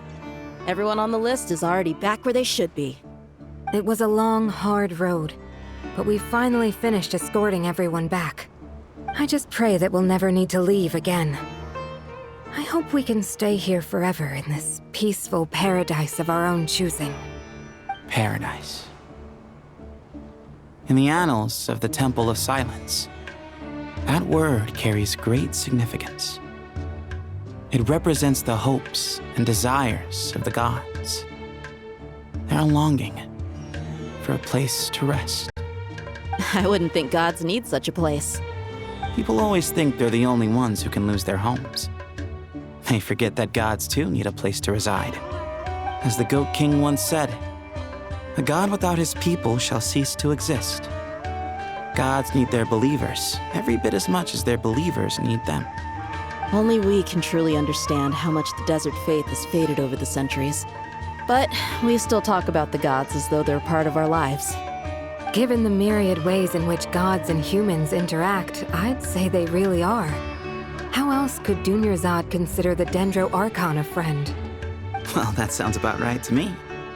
Describing them as friends sure makes us feel a whole lot closer. If you told me a few years back that I'd have this many friends, I'd have called you a liar. Belief is a choice, just like friendship. We've made our choices through battle. The right ones, wouldn't you say? I'll be heading back to the Temple of Silence. I heard the Goat King and the Ibis King decided to pay us a visit. How about you? It's back to Aru Village for us. Still plenty of supplies to distribute and people to help. Until next time, old friend. As long as you can find the time, you're always welcome to visit us in Aru Village. Right back at you. Make sure to drop by the Temple of Silence the next time you're free. Word is that 2 of the other 7 pillars, Shezapank and Bennu, might also be dropping by. Since you're wearing the symbols of their power, it'd only be fitting if you came to see them for yourselves. Dropping by? That makes it sound like they're visiting a neighbor's home. Well, the temple was founded by Hermanubis, so I guess to them, that's exactly what it is. Guess that's true. All right. We'll make sure to find time to stop by. Stay safe on your journey home. I will.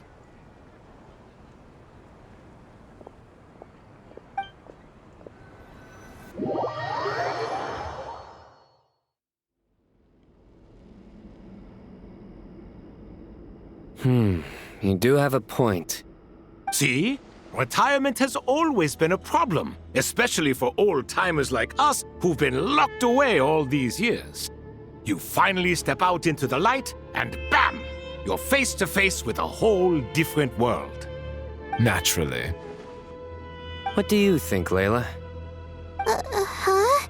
Why would you think to ask me? How could I possibly be qualified to decide where the servants of King Deshret should live? Sorry if my question was unclear. Do you think their statues will stand out too much if we place them here? Hey, I never agreed to this. How could we possibly allow our statues to be left in Hermanubis' home? That would be like breaking into someone's house, then pretending it belonged to you in the first place. Different beliefs can coexist. We still need to respect one another. By which you mean, you two plan to stay at the Temple of Silence, for a while at least, but you have no intention of relocating your statues here. So, you see this as sort of a family visit? Is that correct? Family. You could say that. In a sense, Hermanubis would view this as his home. Just look at this place. Magnificent, is it not? The sad truth is, in the past, all three of us invested so much into misguided ventures. We failed to build what we should have, and wasted so much time instead. And what do you mean by that? I mean that for the most part, time spent associating with the likes of Sobek, and, let's say, Thoth, might reasonably be considered wasted. Why does that not surprise me? Go on. Anyway, given how much time we'll all be spending together, I'd say that the bonds we built will end up proving to have been a sound investment. Once Sethos, the current leader of the Temple of Silence, returns, you can discuss the matter of staying here with him. But judging by the expressions of everyone here, I imagine you'll receive a very warm welcome. This sacred ground houses untold knowledge, after all. What better place for the servants of King Deshret to appear in the mortal world? How about we share a meal together first? I imagine it's been many years since you last tasted fresh food. Oh, that sounds wonderful! After so many hundreds of years, I can only surmise that desert cuisine has become a lot more varied. Are we having a get-together? If you'd like, I can help prepare some food. After all, Lord Thoth, you helped me so much in the desert, and I still haven't properly thanked you. Oh, my, that would be wonderful. I'm touched that you still remember. How the times have changed!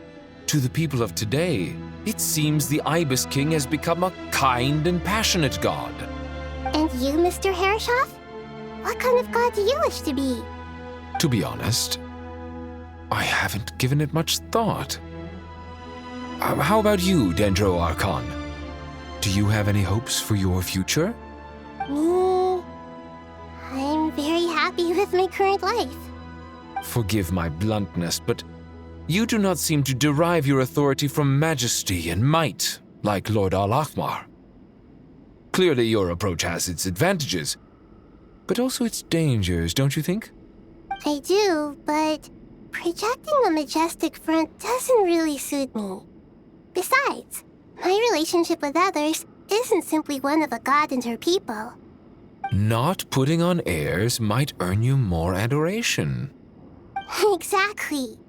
Besides, I really like parties where everyone brings their own food, and we all come together to share. You should join us. I'm sure you'll find it fun. Last time when we got together for a picnic near the Avidia Forest, it was quite the occasion. Seeing as you're already here, how about we hold the next one in the desert? Can we do that? Wouldn't Tainari have to transport a ton of drinking water? Don't worry, I can help out. Layla, would you like to join us next time? Me? Sure. The more the merrier. That way we... Don't take this the wrong way. I just think you should know. When it comes to passing the time, chess is more our thing. In that case, Dendro Archon, what do you say? If I were to compete against you, I can't say with certainty I'd win, but I certainly wouldn't mind giving it a shot. Where's Sobek? I'm sure he'd be good for a few rounds. Cards, cards, cards! I'll always prefer chess. I wonder what variant of chess we're talking here. Mr. Thoth, is there some sort of astrological significance to this game? Oh, I'm glad you brought that up. As long as the leader of the Temple of Silence agrees, we can search Hermanubis' place for books to teach you how to play.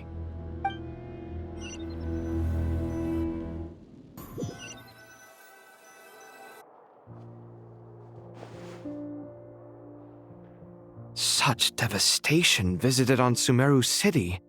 So many houses destroyed or damaged in the fighting. Who could have foreseen this? Look at all of this. It's going to take me forever to tidy up. I suppose living below the academia doesn't always work out to your advantage. I would have thought a little appreciation of my sincerity and effort in helping to clean up this mess might be in order. Helping? Effort? This is your house! Of course you should be putting in the effort! If anything, I'm the one who's helping. So you see yourself as just a helper in this situation. I must admit, I'm rather shocked. If you're trying to say that since I live here too, I have an obligation to tidy up, fine, I suppose I do. Wait a second, stop changing the subject! Nevertheless... In the wake of a great storm, a missing roof is a predictable inconvenience. Can you stop making it seem like I care more about this house than you do? Doesn't it upset you at all to see your home in this state? I won't pretend it's ideal, but that's no reason to be upset. This is the roof over your head, your shelter from the cold. The furniture is scattered, the paintings have fallen off the walls, the windows are shattered. Don't you feel even a little disheartened? The way I see it, these problems are easily solved. Ugh, this is precisely why I hate talking to you about sentimental things. It's like banging my head against a wall. You simply don't understand just how much work goes into making a proper home. It sounds like this is causing you a lot of anguish. You mean the house or the paintings? I mean your sentimentality. Oh, well, yes. But I'd rather not dwell on such things right now. Generally speaking, when anguish becomes the norm, people usually make an attempt to improve their situation. But there are so many people and things in life that are difficult to change. It's not like you can force them. Besides, anguish can be a source of inspiration. And I'm not sure I could break my reliance on it. I'm glad you're able to make yourself think like that. What kind of a response is that? I was stating a profound truth about the very nature of art. Suffering is the cradle of all creation. Even you can't deny that. And I wasn't trying to. I'm just happy for you. Pure and simple. Can't you tell? Happy about what?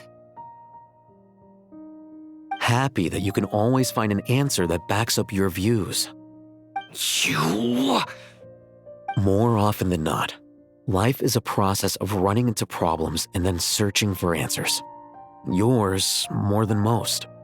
Not everyone's so good at justifying things to themselves. It's something that you've been steadily mastering. Huh. What about you, then? What skills have you been mastering lately? Pass me that box.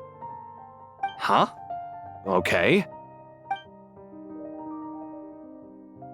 You may consider this my progress on the path to mastery. What? Wait a second. Isn't that box mine? Hey, it is. It must have fallen off that shelf. I'll hate them. Those are my paints and inks. Would you like me to put it in your bedroom for you? Huh? I mean, sure, if you don't mind. What kind of progress is this? Does he think he can bribe me? Not that giving me back my own things is much of a bribe. These books on the floor, they're a complete mess. And this one, didn't he say it was an out-of-print collectible? It's completely covered in dust, and some of its pages have even fallen out. Ugh, guess I should help him repair it. This one too. And this one.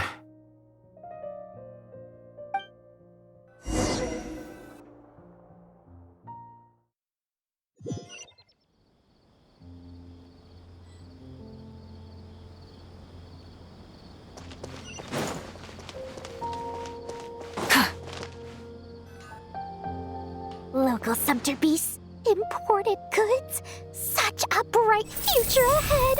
I can picture the Mora just rolling in.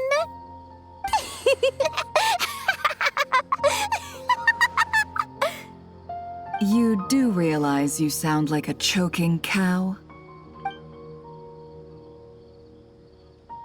It's called being imposing. Can't you feel it? Are you not intimidated? Oh, I'm positively shaking in my sandals. What commands do you have for me, oh mighty Lord Sangamabe? You've got a lot of nerve, Nefer. You went and told Candace and the others everything, didn't you? Seriously, do you have any idea how differently they see me now? Surely that's a good thing. I presume they're more disposed to actually like you now, maybe even view you as a friend. You traded my secret for sympathy! Thanks to you, I've lost every last shred of my mercantile majesty. How am I supposed to make anyone think I'm a big, scary investor now? The dark days of Lord Sangamabe are behind you. Why not take this chance to make a few honest friends? Speaking of friends, since when did the notorious Lady Nefer gain such an admiration for holier-than-thou types? A moon chanter here, an angel there? Who'd have thought it? A coming together of fates, nothing more. No need to throw around accusations of admiration. Forget it. You're right about one thing at least. Making friends is never a bad thing for a merchant.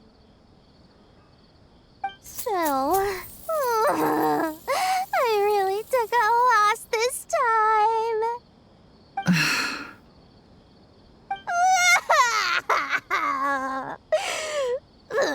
What are you looking at? I'm trying to see if you're really crying or if those are just crocodile tears. A little birdie told me that when Lord Sangamabe makes money, the tears flow from the center of her eyes. But when she loses it, they flow from the corners. Which is it this time? Ugh, you are so annoying. I'm not talking to you anymore. Nefer, thank goodness you're here. I've been looking everywhere for you. Huh? Well. If it isn't the House of Dana's very own librarian. What can I offer you today, Miss Katayun? Oh, no, I'm not here to buy. I'm here to bring Lady Nefer a book, and a fascinating one at that. We agreed to meet at the entrance to the mausoleum of King Deshret. One more thing, I bought this copy with my own money. It's not borrowed. Reasoning knows not time of day, but suspense always follows a blizzard. That's quite the mouthful. Huh? Isn't that the one that... It was all the rage for a while. People throughout the city were clamoring to get their hands on a copy. The names inside were all circled. Everyone thought it was a riddle. Don't bring up that book in my presence. I don't even want to hear its name. That thing was nothing but a scam. Surprisingly enough, I've actually heard of this book, though it doesn't seem of much consequence. So what truth lies behind it? You're from the Vahumana and you're asking me what the truth is? I'd say the actual truth was about the least important part of the whole episode. I brought you this book because it probably has the most interesting backstory of any in the House of Dana's collection, at least in recent years. As for its quality, well, you can judge that for yourself. Don't tell me it's actually any good. You may not know this, Lord Sangamabe, but Lady Nefer has a fondness for books with... how should I put this? Mixed reviews? No eye for good literature, huh? Perhaps she feels that bad books hide interesting secrets? But I shouldn't put words in her mouth. It's probably fair to say she prefers the conversations that books can spark over the substance of the books themselves. Suits my style as an intel broker, wouldn't you say? Very interesting, thank you. I'll return it to you once I'm done reading. And as it happens, I have something for you, too. Incense? I imagine you've already used up the incense I gave you last time. Here's some more. This batch is from Nod-Krai, so the scent won't be quite the same. Well, actually, I've been saving the incense you gave me. I couldn't bring myself to waste it without a special occasion. But I'll gladly accept this too. And I promise I'll use it this time. Katayun, you haven't changed a bit.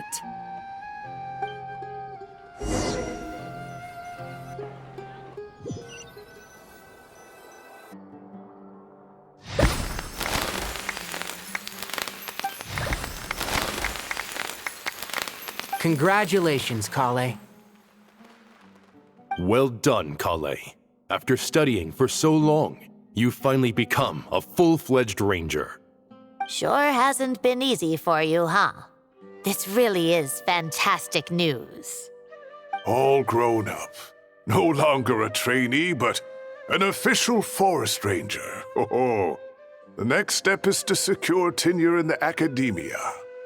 Thanks, everyone. It's true. I'm an official forest ranger now. Master Tainari, thank you for your guidance and support. I wish Mr. Sino were here so I could thank him too. Sino had a matter to attend to at the Temple of Silence. I don't imagine he'll be back for some time. But don't worry, we can celebrate together once he's finished.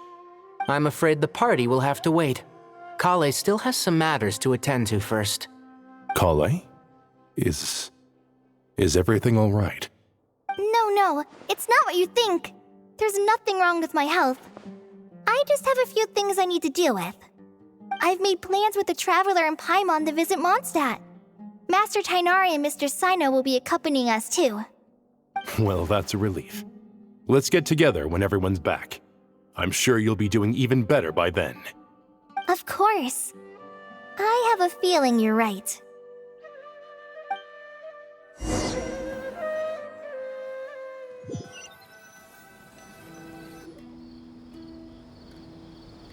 Phew! After all that catching up on sleep and food, Paimon's feeling full of vim and vigor again. For someone who spends so much time resting, your recovery routine is surprisingly simple. Hey! Paimon's been working her butt off too, you know. She flew all over the city helping everyone out. Don't worry, I saw how hard you worked. Alright, we all know you're the most hardworking person in Teyvat. As long as you're rested and full, that's what really matters. Paimon's been looking around the place, and it seems like the city's already on the mend. But Paimon's been wondering how Nahida's doing. We should check in on her.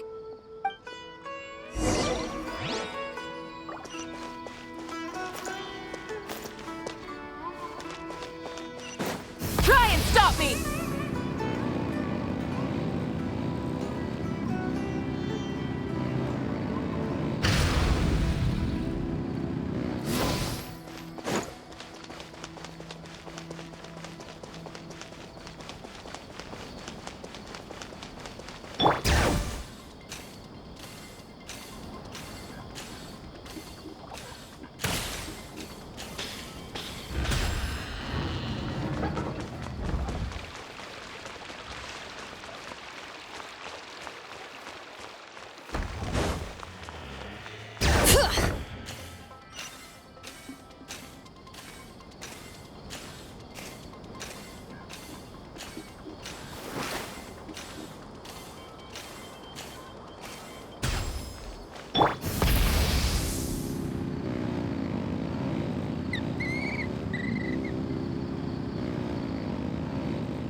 Traveler, Paimon!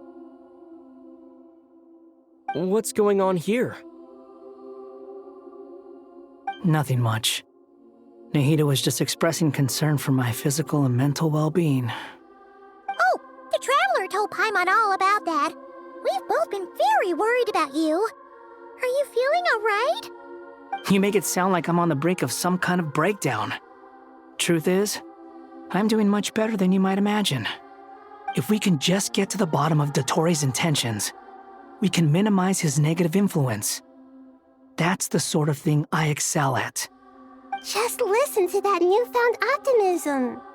It seems like having you enroll in the Vahumana was a truly inspired move. I can really see the positive influence. Observe, a classic Sumeru specialty. Chalking everything up to education and learning. To be honest, even I can sense the change in you. Everything Dottore said to you was a way to manipulate your mind. Fortunately, you're no longer under his sway. Can someone as old as me really continue to grow? If it helps, just think of yourself as a late bloomer. It's all a matter of phrasing, and it comes down to what standards you measure yourself by. For a puppet, developing at such an age is perfectly normal. But if you choose to call yourself a late bloomer, it sounds more like you consider yourself human. However you see yourself, well done. All right, I see what you mean. Anyway, what's your next step? What else can I do but complete my current courses? Everything else can wait. Anyway, that's enough chit-chat. There are still things in the city I need to help out with. I'll be heading there now.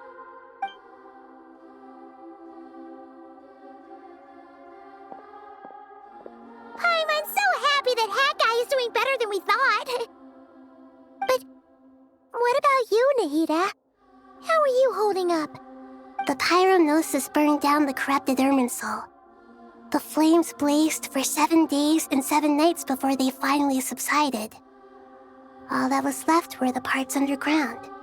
Now, Aru shoulders the responsibilities that once belonged to Irminsul.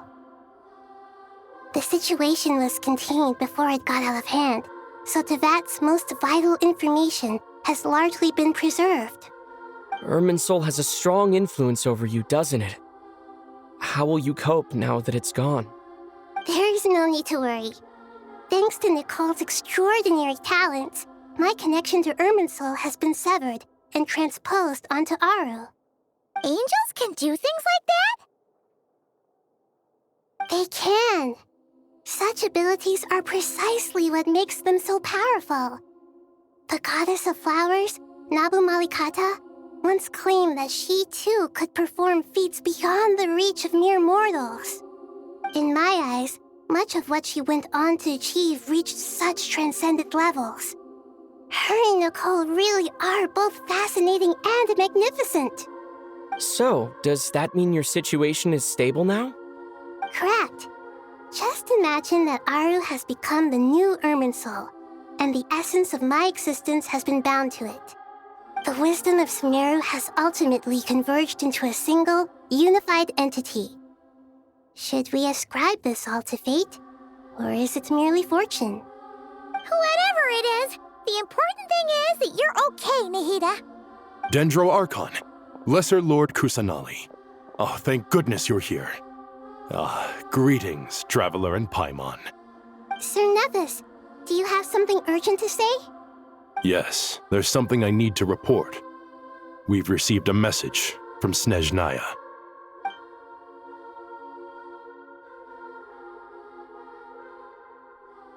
The Fatui Harbinger, the Rooster, sends us his sympathies, along with all the usual pleasantries.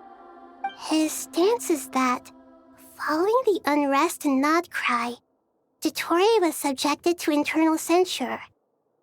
This madness was the act of a rogue element, one who cannot be seen to represent the Zapoliarni Palace. No less than can be expected. Snezhnaya paid a heavy price working to stop him. They even lost one of their own harbingers. The letter goes on to say that even so, Snezhnaya cannot claim to be blameless. Apparently, they will deal with Dottore's subordinates in accordance with Snezhnayan law, holding all those involved in his crimes accountable. Additionally, they are supplying relief funds and supplies, which are already en route. I hope this will aid in Sumeru's reconstruction. Sounds like he's got an answer for everything. True. But as diplomatic rhetoric goes, it's highly effective. Completely watertight, both in logic and sentiment. This disaster has had a profound impact on Sumeru. There is much that I will keep in my heart. The matter of Dottore can be seen as settled for now. We are sure to cross paths again in the future, and in that light, Snezhnaya would do well to uphold their responsibilities and keep a tight rein over their actions. With Irminsul burned, the flow of fate now carries many more possibilities. I will be watching carefully. Perhaps we can move on to a less serious matter? Dendro Archon, will you eat with us once this matter is dealt with? Everyone wishes to celebrate together. Your presence would be most welcome. Of course! Junior Zod, Sino, and Hypatia all told me the same thing. If there isn't enough room for everyone, we can arrange back-to-back feasts. What a wonderful idea. That just leaves the question of what we should eat. Not more tomatoes, surely. More? Dendro Archon, what do you mean by more tomatoes? Those good friends of yours are always talking about tomatoes. Sometimes when I'm walking through the city, I can even hear them arguing in the fields. Since you see them so often, you must hear about tomatoes even more than I do. Tomatoes. Tomatoes. The word has a certain magic to it. Like the autumn fur of a sumpter beast swirling in the wind, sometimes flying up my nose. Tomatoes. What can we make with tomatoes? Wait, why tomatoes? Take your time, there's no need to rush. The traveler, Paimon, and I still have somewhere we need to visit. You'll have plenty of time to think it over before I return. Does this mean you're going to Natlan? Meet them there in person. It will require a long journey. I know. But this is necessary. I must go myself. Traveler, Paimon, we'll set off as soon as you're ready. Is that all right? Sure. We'll be ready whenever you are. You'll hear no objections from Paimon. We should grab some snacks along the way, though. It'll be just like going on a long holiday. Wonderful. I'm looking forward to this so much.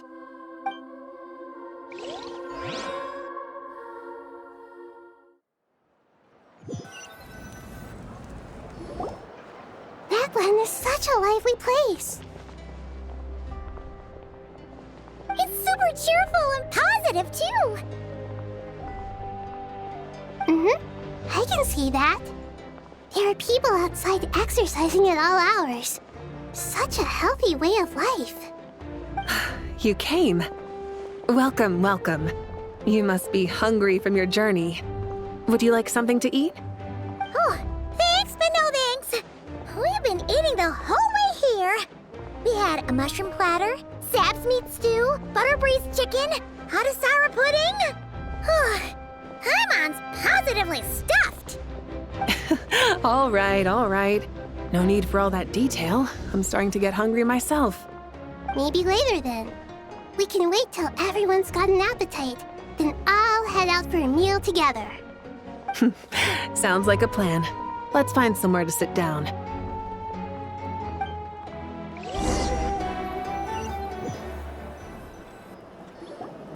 I should tell you, I already have some sense of why you've come.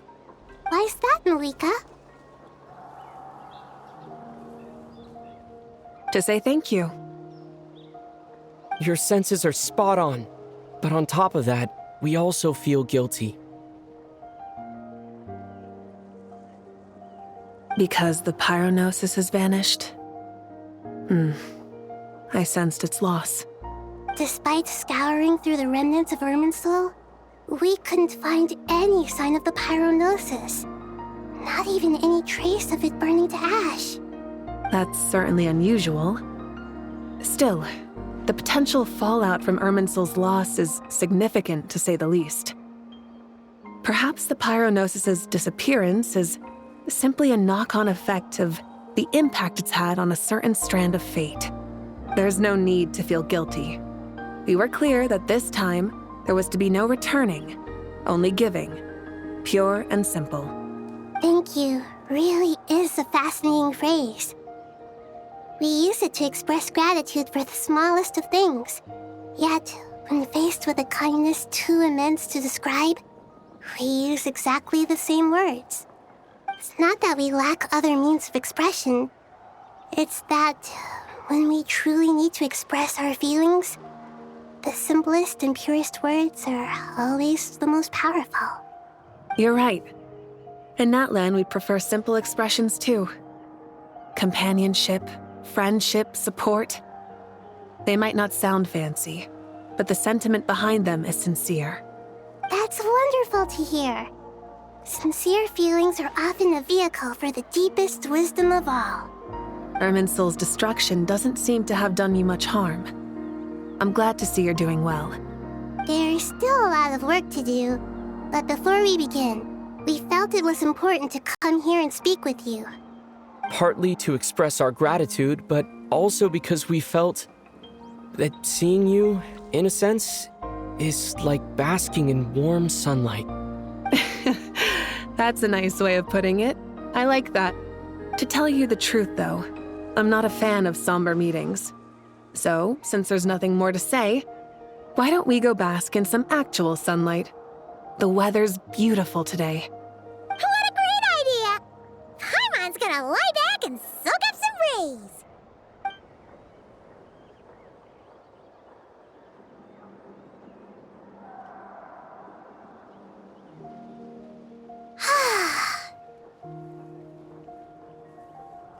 In that case, I think I'll lie down for a bit too before we head to our next stop.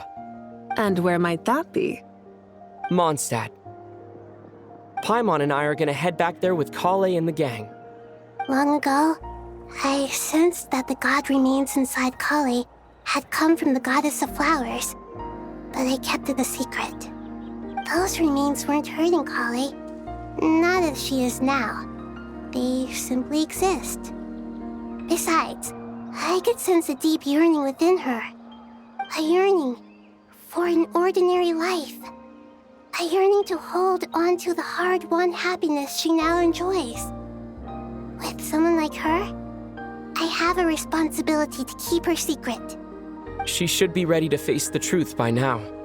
Whenever people meet, there is always the potential to create warmth and kindness. Every child grows up. But even as adults, they are still children in the eyes of certain people. Oh, just like how Paimon sometimes sees Nahida as a little kid. Is that so?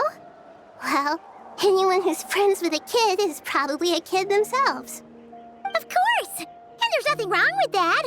When we get back, we'll actually be hanging out with another of our friends who happens to be a kid. Or more like looking after, in her case. Anyway, we'll always be there to watch out for our friends. Dear Sucrose, when you receive this letter, I'll probably be as busy as always. But busy with wonderful things. That's because I'm no longer a trainee. I'm now an official forest ranger. Impressive, right? Sino said that official rangers sound much tougher than trainees. Though he did say it was already pretty tough to start out with. You probably heard that something big happened in Sumeru recently. Don't worry, it's all been taken care of. We're heading to Mondstadt soon, so if you're free, maybe we could meet up? Plus, it's not just me, a few of us are going. Hey, do you still remember that time we all got together? You know, when we all went to the Windbloom Festival? It'll be just like that.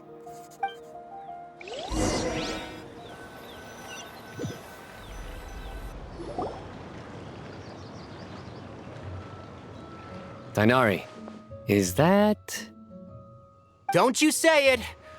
Is that the great Vayu-Vyastra? Behold, the great Vayu-Vyastra, General Mahamatra. How times have changed. I wasn't expecting you to beat me to the punchline. You've changed. You've really upped the aggression in your battle against Sino's jokes. Kale, how did you know what I was going to say? For the love of... Hey! Traveler! Paimon! You're right on time! I hope we haven't kept you waiting. Kalei!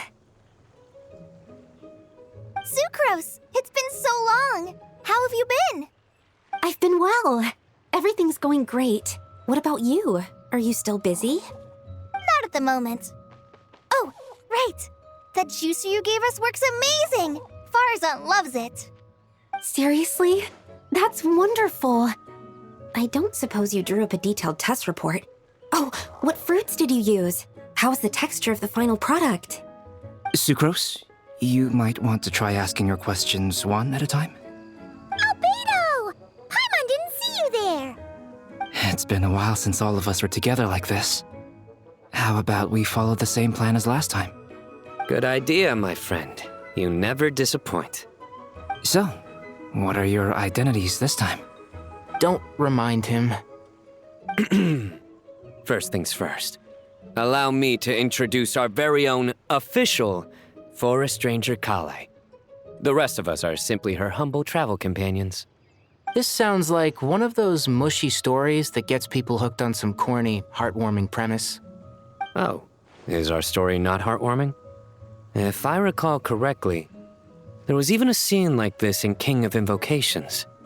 Besides being heartwarming, our story's also about tough, impressive-sounding job titles. At least that's what I think.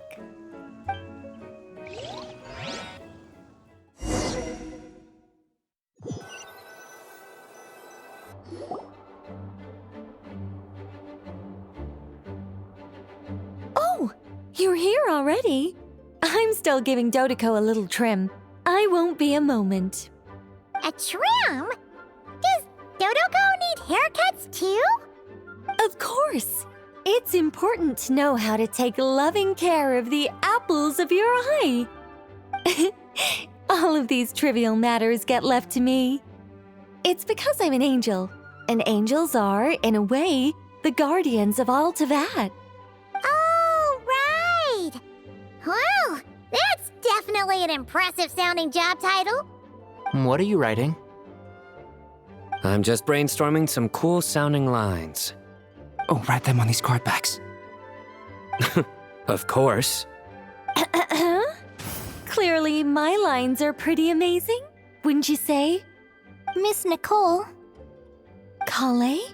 You seem a little nervous. I was just wondering, who was the person you mentioned who needed their wish fulfilled? Wish? What do you mean? Miss Nicole asked if we could meet up in Mondstadt once everything was over. She said a friend of hers had a wish that needed my help to come true. Well, you never mentioned that before. All we knew was that you'd arranged to meet in Mondstadt. But we thought it had something to do with the god remains. To be fair, everything I told you was true. Anyway, my friend is waiting. Come on, let's pay her a visit.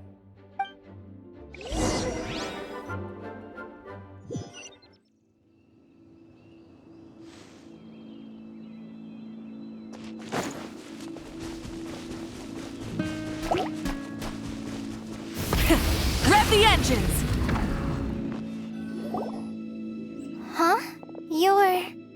Surprised? I bet you weren't expecting to meet a woman like me beneath this beautiful tree in a faraway land. An oasis will spring from the place where a djinn resides. That saying falls somewhat flat here in Mondstadt, given that everywhere is already so lush and green. Lilupar, what are you doing here? I made friends with Miss Nicole. I asked her to bring me here and then invite Kale to come. The prologue to this story is that I have a wish. It has stirred within my heart for centuries, millennia even. Originally, it was merely Al-Ahmar's lie, but now it has become reality. Could this be... related to the goddess of flowers? My dear young lady, my mistress left her final trace in this world upon you. I can't tell you how glad I am to see you here. And now I have seen you, and peered into your heart. You have experienced hardships and suffered setbacks. The torment an ordinary person might expect to face has befallen you threefold. This is the source of your resilience. But beneath all this, I've witnessed the seeds of desire. You yearn to return to the simple life you once knew, do you not? I do. I want to throw away everything that isn't mine. But how do you decide what is yours? The scars that others carve into your flesh? The kindness and love they inscribe? Are these things not yours as well? They are. This is something I've talked about with Miss Nicole.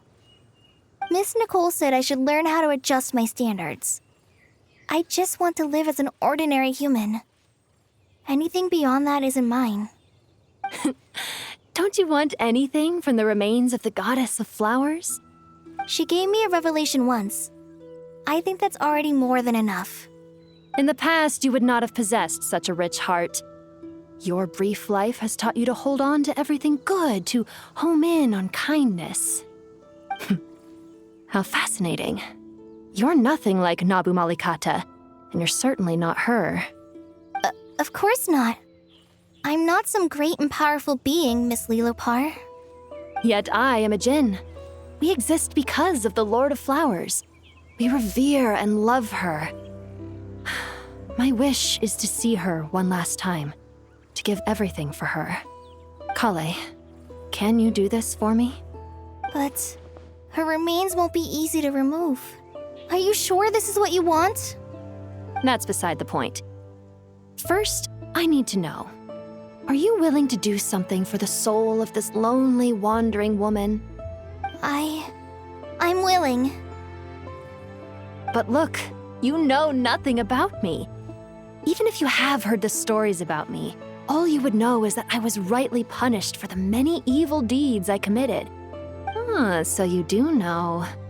Your lips are quivering, your eyes trembling, and still you're willing to do something for me. Life has been cruel to you, and yet you've learned to be kind. My dear young lady, to repay your kindness, I too must play my part. Are you sure about this, Lilopar? I yearn to see my mistress. For this moment, the world can burn to ashes, the universe be engulfed in flame. I care about nothing else. And you, Kale, I can give you a gift. You'll become just another ordinary human. But Miss Lilopar, what will happen to you? My wish will be fulfilled, and I can die happy. Why would you wish for that? A long, unending life might seem desirable for one who has never possessed it, yet it brings torment to one who has. My remains are scattered across the yellow sands, but my soul can find no peace. Since you've promised to grant my wish, give me that release. Allow the dying to die, and let the dead rest in peace. You have my thanks. Kale, there's no pressure on you. What she said, it's all true. A wish is a genuine desire, after all. It's as if you want to use the last of your life to give me a better future. Nothing's so selfless. We'll be using our futures to fulfill each other's wishes. This is a noble act, a beautiful and secret transaction between two women. I understand. Miss Lilopar, I'm ready. Close your eyes, Kale. Then open your soul. From there, I will embrace my mistress. The downpour of flowers is your touch, like returning to the very beginning. Like surrendering to your grace, my mistress. People say that devotion is beautiful, yet filled with pain. How foolish of them. For me, devotion is beautiful, pure and painless. Devotion is my love. Thank you.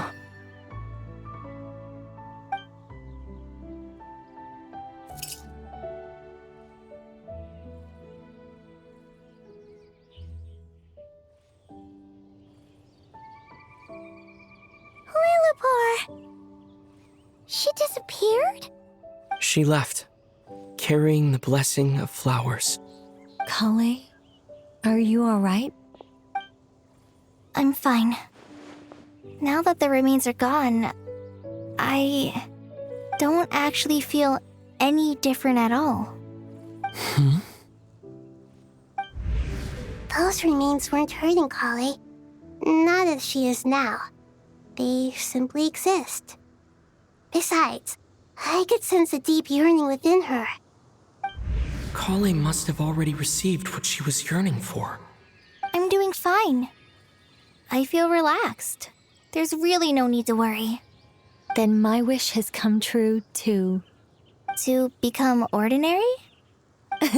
That's just one of my wishes. Actually, I have a few more.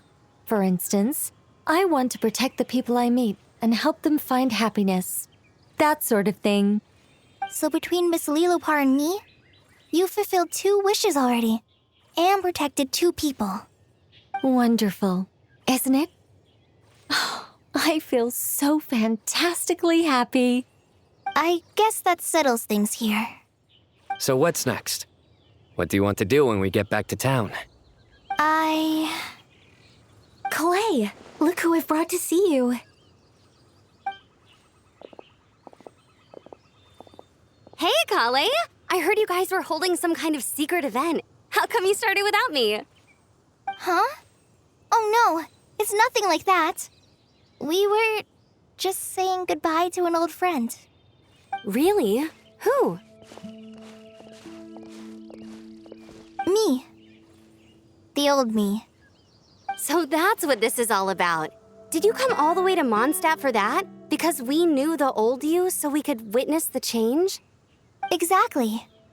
The old me is gone. I puffed her into the air, and she became a fluffy pink cloud, floating into the sky, before disappearing forever. Do you think, maybe up in the sky, she has friends waiting for her with test tubes, flasks, and bows? Oh, when you put it like that, it doesn't sound so bad after all. What do you think, Miss Nicole? I think maybe that's right. At least, if it were up to me, I'd consider that a happy ending. Dear Sucrose, even though my childhood ended long ago, these past few days have really felt like growing up again. I've become stronger, and I feel like I can finally accomplish things by myself. Surely someone as mysterious as you will find a friend like this fascinating. Always growing, always thriving like a plant. I came to say goodbye to my old self. I know that after this, she'll be gone. Thinking about it makes me feel a little lonely. I know the weakness that kept me company will one day leave me too.